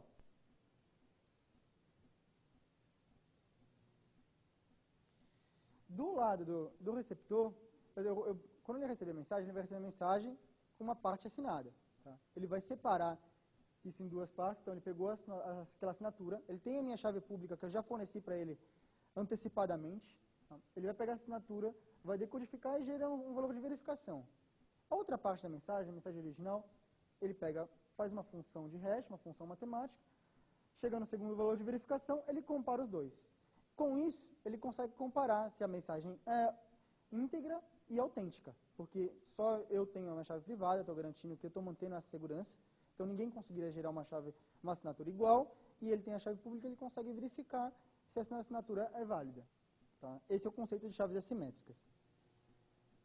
DNSSEC ele se baseia nisso. Uma outra vantagem que foi utilizada na escolha da tecnologia DNSSEC para suprir essa vulnerabilidade no protocolo DNS é que ele adiciona poucos novos tipos de records. Tá? O Rafael falou sobre alguns tipos de records no começo da apresentação dele, mas a gente sabe que existe uma gama muito grande de tipos de resource records hoje. Centenas, eu diria. Tá? E com o DNSSEC, ele só levou à criação de 4 novos tipos de records. primeiro é o DNS Key. DNS Key é a sua chave pública, é aquela que você vai efetivamente passar para todos os seus destinatários a qual vão receber mensagens assinadas suas. Tá? Então, tem um recorde que é o DNS Key, a minha chave pública. Tem um recorde que é o RSIG. A RSIG é efetivamente a minha assinatura, aquela que eu vou anexar nas minhas respostas. Tá? Essa assinatura ela é baseada no RE7. RE7 é um conjunto do mesmo nome, com o mesmo tipo. Tá? Então, um conjunto de recordes, mesmo nome, mesmo tipo, mesma classe, é um RE7. Para cada conjunto de RE7 que eu passar para o meu destinatário, eu vou mandar uma assinatura. Isso quer dizer que, se você fizer uma pergunta genérica, meu servidor autoritativo voltar um conjunto de RE7s, quer dizer, voltou mais de um conjunto, eu vou ter mais de uma assinatura para aquela mesma mensagem. Eu tenho um recorde DS. O que é um recorde DS? É um ponteiro para minha cadeia de confiança. Bom, de alguma maneira, os destinatários eles têm que receber a chave pública. Tá? E essa maneira dele receber a chave pública tem que ser de confiança. Eu não posso simplesmente passar numa resposta DNS tradicional a uma chave pública, porque senão alguém pode espufar nesse meio do caminho e eu quebrei minha cadeia de confiança. Então eu tenho que ter uma cadeia de confiança onde eu possa propagar as minhas chaves públicas. Tá? E essa cadeia de confiança, ela é definida por um ponteiro que é chamado recorde, o qual a gente vai citar mais detalhadamente nos próximos slides. E eu também tenho o recorde NSEC. O recorde NSEC, ele serve para me apontar para o próximo recorde na minha cadeia. Então é o seguinte, eu tenho meu arquivo de zona, eu tenho uma série de recordes lá. Então, para cada conjunto de recordes, eu tenho um recorde NSEC que aponta para o próximo consecutivo. Dessa maneira, eu consigo saber qual que é o próximo nome, próximo owner name no arquivo de zona. Se eu tiver uma pergunta para um owner name que não existe, eu consigo saber que ele não existe e eu respondo, olha, respondo esse NSEC falando, porque o A aponta para o C, por isso que o B não existe. Então, o recorde NSEC, ele serve para apontar para o próximo nome e, além disso, ele indica quais tipos de R7 eu tenho para aquele nome. Então, se eu tenho para um determinado nome o recorde SOA, o A e o TXT, se alguém perguntar o recorde MX, eu sei que o recorde MX não existe, eu devolvo o recorde NSEC, devolvo ele assinado e falo, olha, não existe o recorde MX, o SOA, o A e o TXT. Tá?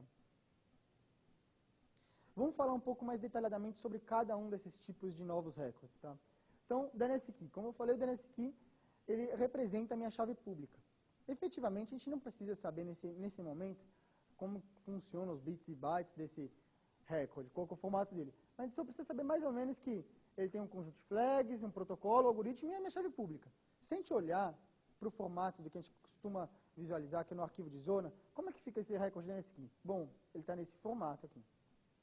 A gente vai ver mais para frente que a gente não precisa efetivamente criar, digitar ou copiar essas informações no arquivo de zona. Existem ferramentas que são disponibilizadas junto com o bind mesmo, que elas geram isso para você e você não tem que manipular isso manualmente. Tá? É tudo de forma automática, mas aqui para a gente começar a se familiarizar com essa modo de visualização, então aqui eu tenho a minha chave pública. Então, tem o NTL, a classe, o tipo do recorde, a minha chave, nesse caso da DNS Key, e aqui efetivamente está a minha chave pública.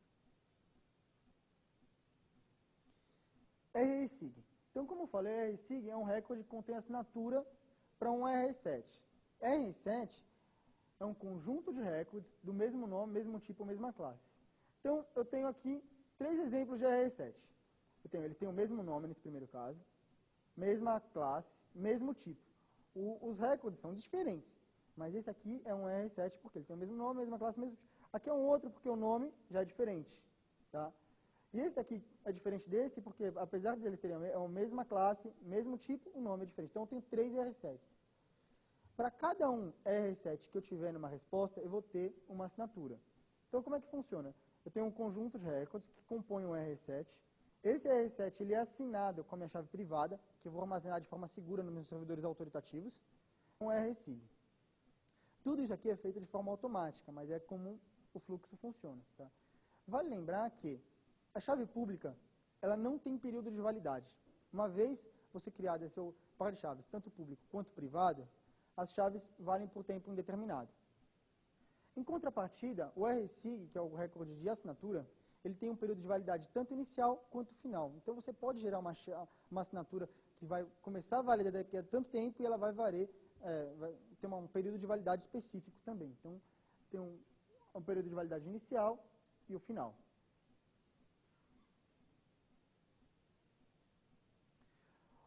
A estrutura do recorde RSIG ela é bem mais robusta, tem uma série de detalhes a mais, porque o servidor recursivo que vai receber essa assinatura, ele tem que conseguir validar isso de acordo com o RSET, então ele precisa de uma série de parâmetros aqui. Mas, efetivamente, como é que a gente pode identificar ela? Então, tem o owner name, o TTL, classe, aí o tipo RSIG. Logo em seguida, depois do tipo RSIG, que ele fala, isso aqui é um recorde, que representa uma assinatura. Eu tenho um outro tipo. Esse tipo aqui é o tipo do RSET a qual essa assinatura vale. Então, essa assinatura aqui, que é um RSIG, é de um RSET do SOA. Então, para esse nome, para esse tipo, eu tenho essa assinatura. Tá.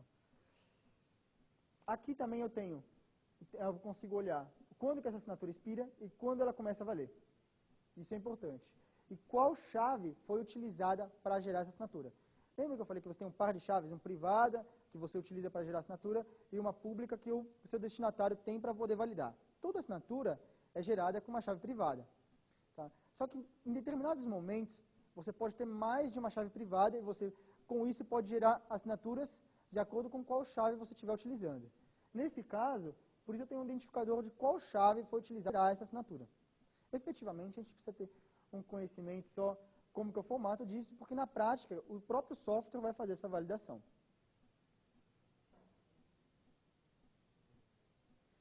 Recorde DS. O recorde DS não é nada mais, como eu falei, ele é um ponteiro para a cadeia de confiança. Mas na prática, ele não é nada mais do que um recorde do DNS Key. Ele é um hash do DNS Key. Bom, a gente sabe que o DNS Key é uma chave pública. Tá, e daí? Então você está me falando o seguinte, que eu tenho um par de chaves, uma privada e uma pública. A privada está com a origem, a pública está com o meu destinatário. E o recorde DS é um hash da minha chave pública? Sim. Tá, o que isso quer dizer? Porque é o seguinte, a gente não tem como passar a minha chave pública direto para o meu destinatário. Porque primeiro eu nem sei quais vão ser meus destinatários que vão acessar meu domínio. Então não tem como passar para todos eles de forma segura, todos eles. Então eu vou passar para alguém. Então eu passo sempre para o meu pai o hash pública. Tá? E com isso eu vou garantindo uma cadeia de confiança. Então, bom, vamos falar sobre o recorde DS, para que ele serve? Ele serve para indicar qual zona está delegada. Então, quando eu fizer uma pergunta, então eu preciso acessar o site lá, registra full NGBR. Se eu não tenho nada no meu servidor recursivo, a primeira coisa é eu perguntar para o meu BR. O BR vai falar, olha, eu não sei quem é full NGBR, mas eu sei quem é o NGBR. Nesse momento, quando ele responder, eu não sei, ele vai responder um recorde NS. O recorde NS, ele não tem efetivamente autoridade sobre aquilo. Ele é só um hint apontando, olha, eu não sei quem é, mas eu tenho o recorde NS. Essa aqui é uma informação que ele tem com ele, mas ele não tem autoridade. Tá? Quando ele devolver esse recorde NS, agora ele vai devolver junto o recorde DS. Caso a zona filho, a qual ele esteja perguntando, tenha DNSSEC. Então, o pai sempre tem um hash da chave pública do filho. Então, nesse devolver o recorde NS, ele vai devolver o DS junto, ele fala assim, olha, eu não sei quem é o NGBR, mas está aqui o NS dele e ele também tem um DS. Quando ele devolver o DS, ele já fala automaticamente que a zona delegada está assinada. Então, quando o servidor recursivo receber isso, olha, recebeu o NS e o DS, ele sabe, olha, então quer dizer que a próxima zona que eu vou perguntar está assinada. Então, ele já tem o recorde DS com ele, e aí ele vai começar a trabalhar de forma diferente a partir daí. Além disso, ele serve para indicar qual chave está sendo utilizada na zona delegada, qual chave está sendo utilizada nessa zona filho. Então, como eu falei, o pai ele não tem autoridade sobre o recorde NS, eles são apenas hints. Em contrapartida, o recorde DS ele tem autoridade, e ele não aparece no filho. Tá? Então, como funciona na prática? Então, eu tenho a raiz da internet, hoje, que ela ainda não está assinada. Está naquele processo de discussão, como é que vamos... Bom, mas o registro, o BR, a nível nacional, ele está assinado, tem DNSSEC, ele tem um par de chaves público e privado. A chave pública dele, ele repassa para qualquer um que perguntar, a privada está de forma bem segura nos servidores. Vamos imaginar aqui que nesse exemplo eu tenho tutorial full NGBR. E tá, nesse bloco todo aqui, todas elas estão utilizando o DNSSEC, estão de forma segura. Então, o tutorial full NGBR, que é esse último nível aqui embaixo da minha árvore, eu peguei o hash da chave pública dele e coloquei no pai. O pai ele também tem DNSSEC, ele pegou o recorde da chave pública dele, o hash da chave pública dele e colocou no Eng. Do Eng ele colocou no BR. Quando começar as perguntas, alguém precisa saber, olha, quem que é tutorial FluentBR? Ele vai perguntar para o BR. O BR vai devolver o DNS, ele devolve o NS com o DS. Aí ele vai perguntar, quando ele perguntar para o Eng também vai devolver o NS com o DS. Quando ele perguntar para o Full, ele vai devolver o NS. Com isso, eu tenho uma cadeia de confiança. Tá. Mas aí alguém pode falar, pô, mas e aí, como é que você funciona com a internet, com a raiz da internet, se ela não está assinada? Como é que eu vou garantir a segurança entre a raiz e o BR? Será que alguém não pode agir de má fé nesse ponto aqui, que eu não tenho uma cadeia de confiança? Sim, ele poderia agir de má fé nesse ponto. Mas para isso, enquanto a raiz não está assinada, foi feito algo temporário que eles chamam de DLV, DNSSEC Local Site Validation. Tá? Eu não falo nesse slide. Mas o DLV o certo seria que eu pegasse o meu recorde DS do BR e colocasse na raiz da internet. Como ela não está assinada, e eu não tenho onde colocar aqui ainda, e o DLV ele faz como se fosse uma raiz alternativa que serve para armazenar o recorde DS de todos os registers que estão utilizando o DNSSEC. Porque não é só o Brasil que está utilizando o DNSSEC, existe um conjunto de outros países que também têm DNSSEC. Então ele coloca esse recorde DS nessa raiz alternativa até que a raiz efetiva esteja assinada. Bom, o recorde DS, como eu falei, ele é um hash da chave pública, ele é bem simplório, tá? Então tem um nome, a classe, o tipo, e aqui está o meu hash da minha chave pública.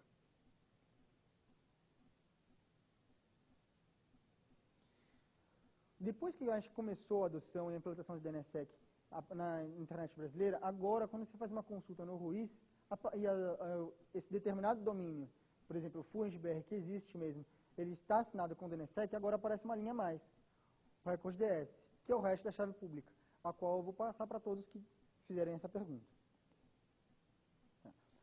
E o último recorde que é adicionado nessa nova tecnologia DNSSEC, que é o recorde NSSEC. O recorde NSSEC ele serve para apontar para o próximo nome seguro, tá? Ele indica também quais tipos de R7 existem para aquele nome. Então ele tem basicamente duas partes, o próximo nome e os tipos. Então eu tenho um recorde NSSEC nesse caso, para o owner name FluentBR, ele fala, o próximo owner name ordenado de forma canônica depois de FluentBR é NS1, exemplo FluentBR. E o owner name FluentBR, ele só tem os tipos NS, SOA, RSIG, NSSEC e DNSKey. Então o NSSEC serve para apontar qual é o próximo nome e quais tipos de recordes possui aquele nome. Esse recorde serve efetivamente para provar não existência de um determinado nome ou de um determinado tipo. Como esse recorde aqui ele é gerado offline, o que isso quer dizer com offline? Na hora que eu gerei meu arquivo de zona, inicialmente eu utilizo uma ferramenta que ela vai assinar todas as minhas zonas, adicionar a minha chave pública, ela também vai gerar os recordes NSSEC. Como esse recorde NSSEC ele é gerado antecipadamente, antes de eu começar a responder, ele já está pronto lá, eu diminuo a possibilidade de um ataque DOS. Por quê? Porque se esse recorde fosse gerado na hora, on the fly, para cada pergunta que alguém fizesse, eu gerasse um hash ou algum modo de validar que para aquela pergunta eu não tenho resposta, ou para o nome ou para o tipo, eu teria uma amplitude maior para um ataque DOS. Existem algumas tecnologias que tentam demonstrar que isso seria uma vantagem, mas a desvantagem é que se eu tivesse isso, eu teria uma amplitude para um ataque DOS, porque para cada pergunta eu teria que fazer um determinado processamento para gerar uma resposta. Mas nesse caso não, eu já tenho um recorde NSSEC, que ele já está lá, e já está provando antecipadamente que determinada owner name ou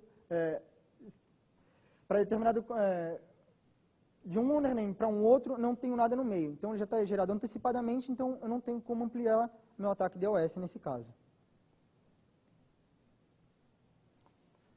Bom, aqui eu estou fazendo algumas perguntas utilizando a ferramenta DIG, que é uma ferramenta para conhece, tá? E para a gente ver como é que ficam as respostas agora com o DNSSEC. Então, nesse caso, eu estou fazendo uma pergunta para um determinado servidor, pedindo um owner name que não existe. Tá? Então, estou pedindo aqui um owner name que não existe, o recorde tipo SOA, utilizando o DNSSEC. E veio a resposta. O status veio NX domain, answer 0. Mas, dentro da parte do authority, voltou o seguinte, olha, o SOA é esse, a assinatura do SOA é esse, então, voltou o Apex, o recorde que aponta para o Apex da zona aqui, por início da... Mas e voltou a assinatura dele, provando, olha, esse recorde está correto e aqui está a assinatura dele. Também voltou dois NSSECs, tá? Um provando que esse nome efetivamente não existe. Olha, esse nome não existe porque depois desse vem esse, e aqui está a assinatura. E também voltou um segundo NSEC provando que não existe o wildcard para esse nome. Não existe no seu arquivo de zona asterisco.full.br. Tá? Então, eu tenho que provar que não é o nome que ele perguntou, nem que não existe nenhum wildcard para essa zona. Tá? Então, volta os NSECs falando isso e vem a assinatura provando que esse NSEC está autêntico e está íntegro. Tá? Dessa maneira, não tem como espufar no meio do caminho nenhum agente de má-fé. Aqui estou fazendo uma outra pergunta, tá, para o mesmo servidor, só que nesse caso eu estou perguntando para um nome que existe. Então, o full.br existe. O que não existe nesse caso é o recorde TXT. Então, para esse nome não tem nenhum recorde do tipo TXT. Então, voltou. Ó, não tenho nenhum erro, também não tenho nenhuma resposta para essa consulta. E aí ele volta o SOA, a assinatura do SOA, e aí vem um NSEC. Olha, esse nome que você perguntou existe, tá? E aqui, só que não tem o recorde TXT, porque só tem o NS, SOA, RSIG, NSEC e DNSKey para esse nome. E a prova de que isso aqui está íntegro e autêntico é essa assinatura. Bom, já que a gente tinha feito uma pergunta para um nome que não existe, depois para um tipo que não existe, agora vamos fazer uma pergunta que tem uma resposta válida. Então, nesse caso, estou perguntando para um nome que existe e para um tipo que existe. Então, a resposta veio no erro e veio answer 2. Normalmente viria answer 1, mas agora vem answer 2. Por quê? Porque eu tenho o SOA, que é propriamente o que eu perguntei, e veio a assinatura do SOA, olha, provando que essa resposta está autêntica e está íntegra.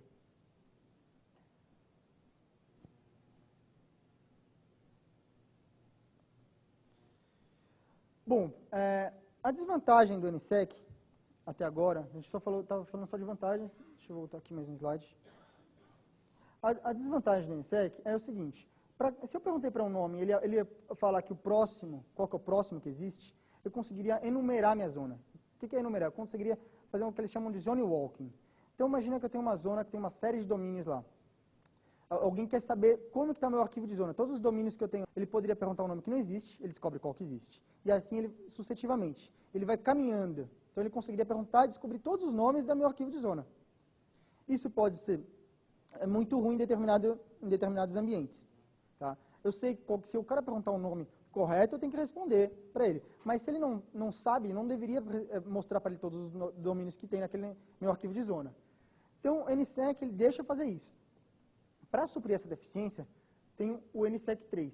O NSEC 3 é basicamente a mesma coisa, só que em vez de eu mostrar o owner name próximo em plain text, eu vou mostrar um hash de forma que eu consiga provar que determinado owner name não existe, mas que eu não consiga descobrir quais efetivamente são os meus owner names que estão no meu arquivo de zona. Então, o fluxo é o mesmo, só que ele simplesmente substitui o recorde NSEC pelo NSEC 3. Tá? Então, eu não vou mais ver aquele recorde em plain text que um owner name apontando para o outro, e sim vai ter um hash. Com isso, eu não consigo mais fazer o zone walking, que é o caminhar na zona descobrindo todos os owner names dentro do meu arquivo de zona. Bom, fazendo um resumo sobre o funcionamento do NSEC, tá? Então, o NSEC ele garante a autenticidade e a integridade através das assinaturas. Tá? Eu tenho uma assinatura para cada R7. Cada assinatura é gerada através de um par de chaves, na verdade, através da chave privada, efetivamente.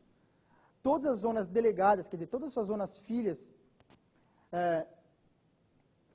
que forem assinadas com o DNSSEC, ela tem que disponibilizar o seu recorde DS para o pai. A chave pública é utilizada para verificar a assinatura dos RSIGs, então, quer dizer, o recorde DNSKey serve para validar as assinaturas, e a autenticidade na existência de um nome ou um tipo é provida pelo recorde NSEC. Bom, um comparativo que o pessoal normalmente costuma fazer é, bom, DNSSEC não tem certificado? Não, não existe certificado, é que você não precisa comprar certificado, você não precisa gastar recursos financeiros com isso. As chaves também nunca expiram, então uma vez criado o par de chaves, ela vai valer por tempo indeterminado até que você ache que é necessário trocar por qualquer motivo de segurança, porque você acha que essa chave foi comprometida, que alguém saiu da organização com uma cópia dessa chave, então ela vai valer enquanto o administrador achar que for válido. Em contrapartida, as assinaturas para os R7 eles têm período de validade inicial e final. E as políticas de chave são locais da zona. O que isso quer dizer? Vamos imaginar que eu tenho uma organização que tem várias filiais, um exemplo. E uma das filiais, o administrador é fanático por segurança. Ele é fanático, ele acha que a chave dele, a cada determinado período de 3 meses, ele tem que trocar a chave porque ele não quer ser comprometido. Então, ele pode ter uma política de segurança muito, muito ativa. Enquanto a Zona Pai, que é o chefe da organização no nível maior, ele não é tão efetivo assim. Ele tem uma política de gerenciamento de chaves bem mais lenta, ele não se preocupa tanto com isso. Com o DNSSEC, eu consigo ter um fluxo bem distinto, assim, permitindo que determinada zona filha tenha uma política de segurança bem mais agressiva e a zona pai não tenha tanto. Tá? Eu consigo ter essa divisão com políticas de chaves locais. Como? Simplesmente eu posso criar um conjunto de chaves a mais na minha zona filha e ficar fazendo uma substituição de chaves de modo mais contínuo do que na zona pai. E isso não impede uma zona da outra de trabalhar com modos distintos de política de segurança. Bom, para que isso tudo a gente está falando aqui. Bom, se meu servidor autoritativo tem que ter minha chave privada para poder assinar meus recordes. Meu servidor recursivo tem que ter minha chave pública para poder validar as assinaturas. Eu começo essa cadeia. Lembra que eu falei, bom, de alguma maneira eu tenho que começar a cadeia. De alguma maneira, a primeira chave tem que estar no meu servidor recursivo. Porque senão ele não pode apontar para ninguém para um meio não seguro. Então, a primeira chave pública no servidor recursivo tem que ser informada pelo administrador. Então, você tem que acessar, por exemplo, nesse caso, o site registre.br/ksk, você pega a sua chave e vai colocar efetivamente na configuração do seu servidor recursivo. E a partir daquele momento, qualquer consulta que fizer na árvore, a cadeia de confiança vai estar segura, porque o primeiro ponto, o primeiro elo dessa cadeia foi o próprio administrador que forneceu, então por isso que a cadeia vai estar segura a partir dali. Então vamos pegar aquele mesmo exemplo que o Rafael fez no começo, com consulta DNS, agora vamos fazer aquele mesmo exemplo, só que com o DNSSEC. Tá? Então eu comecei meu resolver que está perguntando, exemplo FungiBR para o meu servidor recursivo. Vamos supor que o meu servidor recursivo, nesse caso, ele acabou de restartar, não tem nada no cache. A única coisa que ele tem aqui é o quê? Que o administrador pegou a chave pública e colocou na configuração do servidor recursivo. Ele foi lá, copiou e colou, literalmente. Copiou e colou aqui. Então, a primeira pergunta, perguntou lá, quem é exemplo FungiBR? Ele está perguntando o recorde A para o seu servidor recursivo. O servidor recursivo não tem nada em cache, ele não sabe o que fazer, mas ele sabe que está escrito dentro dele, dentro do código-fonte, na pedra, lá dentro ele tem os servidores raízes da internet. Então, o primeiro passo que ele vai fazer, vou perguntar para raiz da internet. Você sabe quem é exemplo FungiBR? Não, ele não vai saber quem é exemplo FungiBR, o servidor raiz da internet. Mas, ele vai devolver, olha, eu não sei quem é, mas eu vou devolver uma referência, ele vai devolver um hint, o recorde NS. Opa, o servidor recursivo vai pegar isso, vai armazenar em cache. Nesse mesmo momento que ele recebeu essa informação, ele vai propagar as consultas, ele percebeu, opa, eu já tenho ancorado a chave pública do servidor BR. E esse é a próxima servidor a qual eu tenho que fazer a minha consulta. Então, agora, em vez de eu perguntar quem é exemplo FungiBR, a primeira coisa que eu vou perguntar é qual a sua chave pública. Porque primeiro eu vou garantir a autenticidade e a integridade, para depois, efetivamente, eu passar a minha pergunta. Então, o próximo passo, em vez de eu perguntar quem é exemplo FungiBR, ele pergunta qual a sua chave pública, qual a sua DNS Key. Então, vai voltar a DNS Key, nesse caso. Voltou a DNS Key, mas não voltou somente a DNS Key, voltou a DNS Key e voltou a assinatura da DNS Key. Ele vai pegar essa chave pública, comparar com aquela que o administrador forneceu na configuração do servidor recursivo, ver se o recorde DS bate com o DNS Key. Bateu? Opa, então quer dizer que ele é efetivamente quem ele está afirmando ser.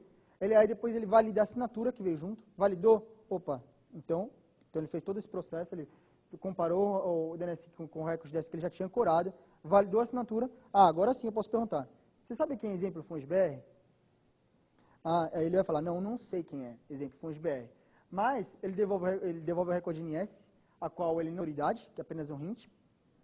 Mas ele devolve junto com o recorde NS, ele devolve o recorde DS, a qual ele tem autoridade. Vai lembrar que o recorde DS é o hash da chave pública do filho, que é a próxima zona. Então ele devolveu o recorde DS e devolveu assinado o recorde DS. Nesse caso, quando chegar aqui, ele já pegou a chave pública do pai. Agora a chave pública do pai ele vai validar a assinatura desse recorde DS que veio. Se a assinatura bater, opa, então quer dizer que essa informação é autêntica e é íntegra. Então eu posso armazenar em cache esse recorde DS. Se eu tenho recorde DS, então quer dizer que a próxima zona, aqui eu não vou perguntar exemplo FungiBR, eu vou perguntar qual que é a chave pública dele. Ele pergunta, qual que é a sua chave pública? Aí volta a chave pública e volta a chave pública com assinatura. Aí ele pega essa chave pública, vai comparar com o recorde DS que foi informado pelo pai. Opa, tá ok? Tá. Agora, então, valida a assinatura com a própria DNS Key atual. Tá ok? Tá. Então, pergunta corretamente. Quem exemplo foi o BR? Caso ele vai saber agora. Então, ele vai voltar uma informação com a autoridade, um recorde A. Então, volta um recorde A, mas também volta a sua assinatura.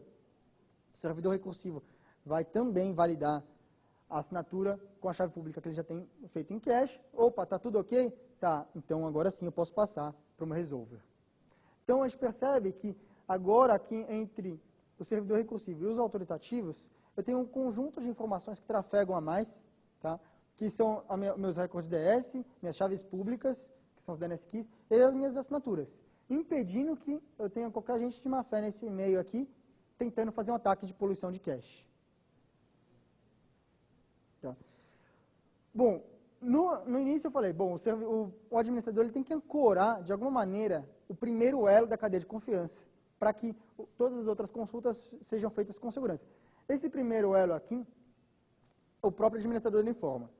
Mas aí você falou, bom, se eu quiser acessar um site com DNSSEC a nível nacional, está muito fácil, é só pegar lá, copiei e colei a chave pública da raiz do BR aqui, vai funcionar. Mas se eu quiser acessar um site na Holanda que tem DNSSEC, eu teria que passar pela raiz, se a raiz não está assinada, cadê a garantia de segurança?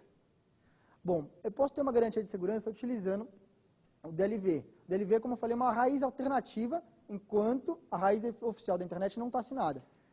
Então, aqui você pode ancorar a chave DLV, quando você estiver consultando um outro domínio de uma outra nacionalidade que tem DNSSEC, ele vai lá, compara com o DLV, pega o primeiro elo e aí continua propagando a cadeia normalmente. Tá. Bom, a gente viu que com isso, com esse novo fluxo agora de informação entre o servidor recursivo e o servidor autoritativo, a gente pode começar a perceber que as respostas vão começar a ser maior. Eu tenho agora não somente o recorde que eu perguntei, mas eu tenho a minha assinatura, eu posso ter a minha chave pública, e com isso as minhas respostas estão ampliando, estão aumentando o tamanho. Vale lembrar que o protocolo DNS, desde o início dele, ele prevê tanto pergunta via TCP quanto DP. Tá? E com isso, ainda posso ter um outro complicador. Eu tenho que lembrar que em muitas organizações, às vezes eles bloqueiam no firewall a passagem de pergunta DNS via TCP. Só que, na verdade, eu tenho que abrir. Por quê? Porque se não couber no pacote, a pergunta vai ser refeita via TCP. E se for refeita via TCP e o seu firewall estiver barrando, vai dar servidor inalcançável. Então, você não vai conseguir ter uma resposta. Simplesmente porque a assinatura estava grande ou porque a chave pública estava grande. Então, eu não vou entrar muito em detalhes aqui sobre o DNS0, porque o Wilson vai falar, será parte da apresentação. Tá? E aqui tem uma parte da configuração do firewall também, como eu poderia suprir essa deficiência do firewall, mas também não vou entrar em detalhes nesse contexto, porque o Wilson vai falar mais para frente. Agora vamos falar sobre um conceito de chaves aqui. Tá? Eu tenho dois tipos de... Lembra que eu falei que eu tenho um par de chaves? Chave pública e chave privada. A chave privada é que eu vou armazenar no servidor autoritativo de forma segura, que de alguma maneira, de forma automática, eu vou gerar as assinaturas e elas vão ser propagadas. E a chave pública vai ser repassada para todos os destinatários, de forma que ele consiga validar minhas assinaturas. Eu posso ter mais de um tipo de chave. Eu tenho um tipo de chave que é chamado de KSK ou ZSK. Basicamente, eu poderia ter uma chave que assinam chaves, é como se eu tivesse um cofre dentro do outro, para ter mais segurança. E eu tenho uma ZSK, que assina todos os recordes da zona. Então, se a gente for pensar naquele conceito que você sempre tem que passar o resto da sua chave pública para o seu pai, então se você tiver uma hierarquia, toda vez que você trocar a sua chave privada, você tem que pegar a sua chave pública e passar o resto para o pai. Imagina que você troca muitas vezes a chave pública porque sua política de segurança é agressiva.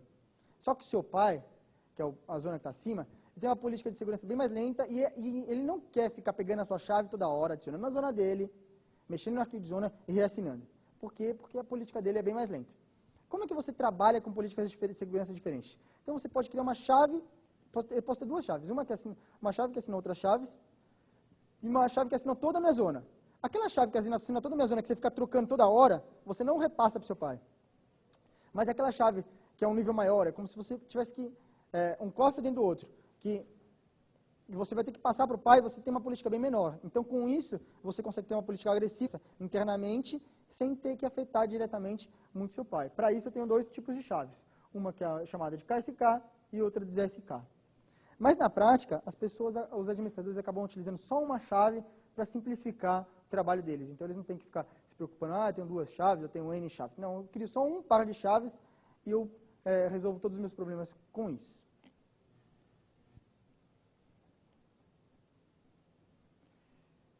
Então, o recorde DNS Key ele pode armazenar tanto chaves públicas de uma KSK, que é uma chave que assina chaves, quanto de uma ZSK. E a assinatura, ela pode ser feita tanto por uma KSK quanto uma ZSK. Entretanto, como eu recomendei, é aconselhável você a utilização somente de uma única chave, tá? Para que você não tenha que ter trabalho de ficar manipulando mais de um par de chaves e ter mais responsabilidade na mão do administrador. Se você, em algum momento, chegar ao ponto onde a sua chave foi comprometida. Então, você tem uma chave que está super segura lá no seu servidor autoritativo, que você assina toda a sua zona, e você começou a publicar informação. Em determinado momento, aquela sua chave pode ser comprometida por quê? Porque uma pessoa saiu da empresa, com uma cópia daquela chave, porque o seu servidor foi invadido, alguém pode ter tido acesso àquilo. Então, você vai precisar fazer o quê? Uma substituição de chave. Você estava lá, a sua chave é válida por tempo indeterminado, mas por aquele motivo, por algum motivo específico, você vai precisar fazer uma substituição. E a partir do momento que você começou a utilizar a DNSSEC, você não pode simplesmente parar de utilizar.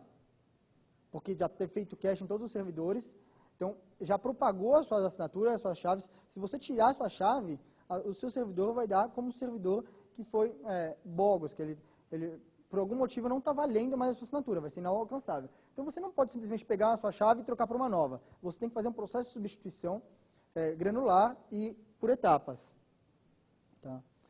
E esse processo de substituição é baseado no TTL, porque você vai ter que substituir aos poucos a sua chave de acordo com o TTL que ele vai propagando para os servidores recursivos. Tá? Então, quanto maior for o TTL, mais tempo você vai demorar para fazer esse processo de substituição de chaves. Quanto menor o TTL, mais rápido você pode fazer isso. Só que, em contrapartida, se o seu TTL for muito curto, quer dizer que os servidores recursivos vão armazenar por menos tempo as informações em cache. Quer dizer que você vai receber mais consultas normalmente. Só que se o seu TTL for muito grande, e você, por acaso, precisar fazer uma substituição de chave, um rollover, você vai ter um processo bem mais lento nesse momento. Tá? Aqui estão alguns exemplos de TTL, por exemplo, 2 dias para o APEX, 6 horas para o DNS Key e 1 dia para os demais records. São apenas sugestões que a gente recomenda para gerenciamento dos seus TTLs dos seus records. Vamos falar aqui sobre o processo, efetivamente, como que eu faço esse processo de substituição de chaves. Tá? Então, vamos imaginar que eu tenho aqui um ponto onde eu tenho um DNS Key, que é a minha chave pública, e o meu objetivo é ter uma outra chave pública. Então, eu tenho aqui a minha zona assinada, eu tenho o SOAP, nesse caso, está com serial 1, e eu tenho a minha chave 1. Toda a minha zona está gerada com assinaturas para a minha chave 1. No próximo passo, eu adicionei a minha nova chave, mas eu continuo assinando com a minha chave 1. Aqui eu não preciso ter intervalo de tempo entre passo 1 e passo 2. Quer dizer, eu percebi que minha chave foi comprometida, simplesmente gerei uma nova chave, adicionei no meu arquivo de zona. Eu espero passar um determinado tempo, baseado no meu TTL, tá? Depois que eu já propaguei o cache dessa minha nova chave, aí sim eu posso deixar de assinar com a minha chave original e passo a assinar com a minha chave nova, mas eu mantenho a minha chave original aqui, no meu arquivo de zona. Porque alguém pode ter feito a minha assinatura e ele vai querer validar com a minha chave original. Então, por isso que eu tenho que deixar ela aqui. Depois que passou o TTL do cache das minhas assinaturas, aí eu posso remover a minha chave original. Estou aqui. Então, eu fiz um processo de substituição de chaves que eu chamei de pré-publicação, de pré-publish. Então, eu pré-publiquei uma chave nova, deixei ela fazer cache, depois aí eu passei a assinar com ela, depois eu removi minha chave antiga. Então, é um processo onde o meu arquivo de zona efetivamente quase não cresceu, só cresceu um recorde a mais aqui, durante esse intervalo, mas eu tive 4 passos. Eu poderia fazer um outro processo de substituição de chaves um pouco mais curto, tá? Onde eu já geraria minha chave nova, mas e adicionaria ela na zona e também assinaria com a chave nova. a desvantagem nesse caso aqui é que meu arquivo de zona ia crescer bastante. Por quê? Porque além de eu ter todas as assinaturas com a minha chave original, eu teria todas as assinaturas com a minha chave nova. Então, nesse ponto, o arquivo de zona cresce bastante, mas em contrapartida, o número de nó. Bom, como eu falei, o primeiro passo para a cadeia de confiança é que o administrador ele tem que colocar o primeiro elo, que é a chave pública, dentro do seu servidor recursivo. Ele tem que fazer um copy-paste ali. Só que, para garantia de segurança, também essa chave pública do BR, ela é feita uma substituição em determinada periodicidade. Então, a cada 14 meses, essa chave é trocada. Tá? Então, o administrador tem que fazer o quê? Uma vez por ano, mais ou menos, aproximadamente, ele tem que ir lá na configuração do seu servidor recursivo e substituir a configuração para uma nova chave pública. E essa é um processo difícil. Por quê? Porque o administrador, hoje em dia, ele estava acostumado o quê? Ele põe para funcionar o seu servidor recursivo, nunca mais põe a mão. Até dá um problema. Agora eu estou falando que você vai ter que fazer o quê? Colocar a mão na configuração pelo menos uma vez por ano. E isso é o ponto, um dos pontos mais difíceis que eu acho. Porque o administrador tem que se lembrar uma vez por ano, apesar de a gente mandar e-mail, uma série de informações, ele acaba por deixar isso de lado ou... Mas em contrapartida, vale lembrar também que agora está surgindo a nova RFC, que é a 5011. Tá? Os novos servidores de nomes, agora com a versão nova do bind, você não precisa efetivamente mais pôr a mão nisso. Se você utilizar o bind antigo, você ainda vai ter que fazer pôr uma mão, uma vez por ano, você vai lá copiar e colar a chave nova. Se você estiver usando a versão nova do bind, ele já faz isso de forma automática para você e faz a substituição sem você ter que fazer nada. Então, se você pretende utilizar DNSSEC, pretende não ter muito trabalho no servidor recursivo de todo ano tem que pôr a mão na configuração, você tem que usar a versão mais nova do bind para que ele faça a substituição de forma automática.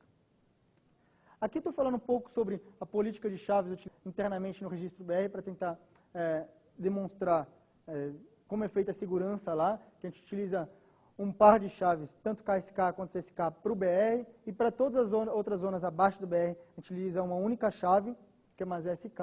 Tá? Efetivamente, a gente não precisa entrar em detalhes disso nesse ponto, que o nosso foco aqui é simplesmente tentar conhecer um pouco sobre a tecnologia DNSSEC e não detalhes sobre a utilização de chaves no registro. Bom, alguém poderia fazer a pergunta, bom, muito legal, muito bonito, gostei do DNSSEC, mas eu quero saber uma informação importante. Quanto isso vai custar para mim em hardware ou em rede? Antes, a gente viu lá que era bem simples as consultas DNS como funciona hoje. Mas em DNSSEC, como é que funciona? Eu vi que tem um monte de consulta a mais, parece que passa um monte de coisa a mais pela rede, tem processamento no meu servidor recursivo. O que isso vai impactar? Tá? Bom, inicialmente com o DNS, isso aqui é uma procedência. Numa pergunta tradicional, 8 pacotes trafegando e X bytes. Por que X bytes? Porque depende da pergunta e da resposta que foram feitas. Com o DNSSEC, eu tenho aproximadamente 12 pacotes agora. Eu tenho mais ou menos 6 vezes X bytes. Alguém pode falar, é impossível, eu não vou usar isso aqui nunca. 6 vezes mais banda eu vou gastar? Não, não é assim. Porque essa informação vai fazer cache. Então, só a primeira consulta tem 6 vezes mais. O resto vai continuar igual. Tá? Então, ele vai fazer a primeira consulta, ela vai custar 6 vezes mais, o resto vai ficar em cache, então a gente não precisa se assustar com a diferença proporcional de tamanho das perguntas e respostas. Bom, aqui a gente estaria demonstrando um pouco sobre DNSSEC na prática, tá? Como que a gente implantaria, só que parte dessa apresentação aqui o Rafael já fez, que era configurar a parte DNS normal mesmo, que era como configurar a parte DNS. Vamos ver aqui só alguns passos que o administrador tem que fazer. Tá. Isso aqui. Não, isso aqui. Isso.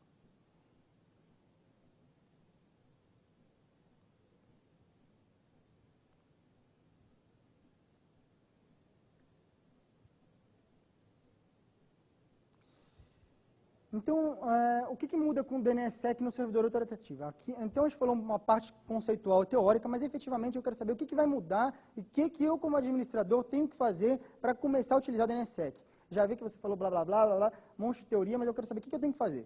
Bom, a gente vai ter que gerar um par de chaves, uma chave pública privada, eu vou ter que incluir essa chave na zona, assinar a zona, mudar a referência do arquivo de zona e incluir o recordDS no meu pai. Nesse caso, se você estiver abaixo do registro, você vai incluir na interface do registro. E com determinada periodicidade, você vai reassinar a zona. Então, esse aqui é o meu startup e minha manutenção.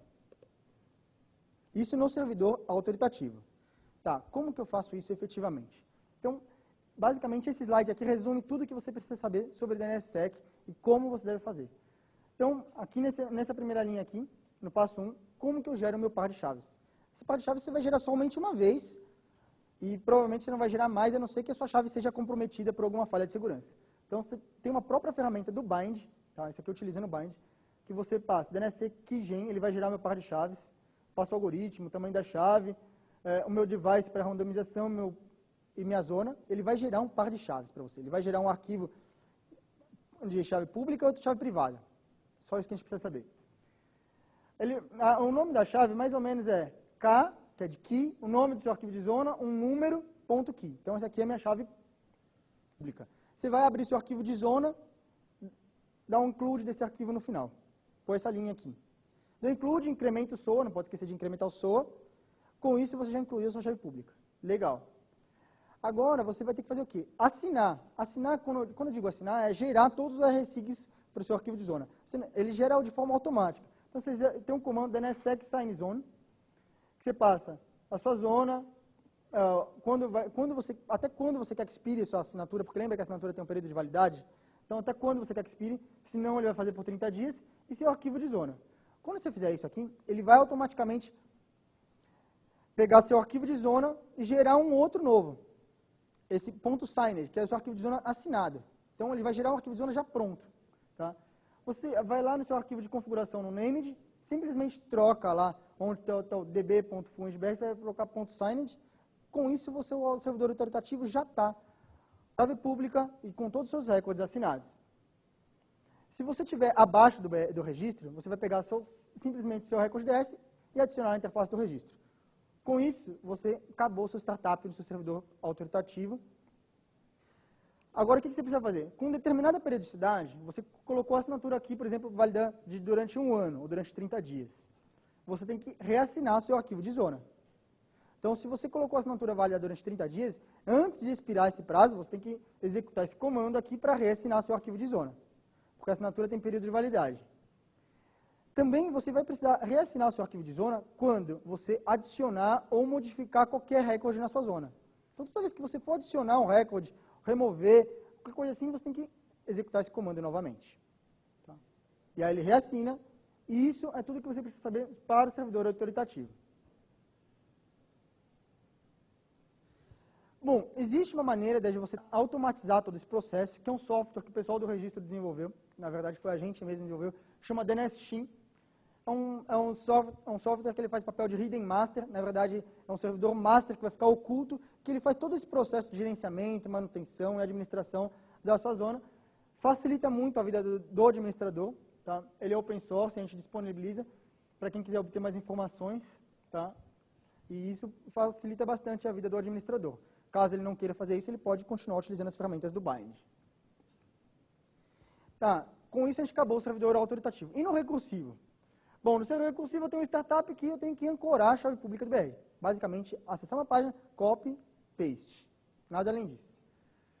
Se você tiver suporte, se o servidor autoritativo tiver suporte a 5011, você não tem que fazer nada. Simplesmente se copiou, colou, nunca mais tem que pôr a mão no recursivo.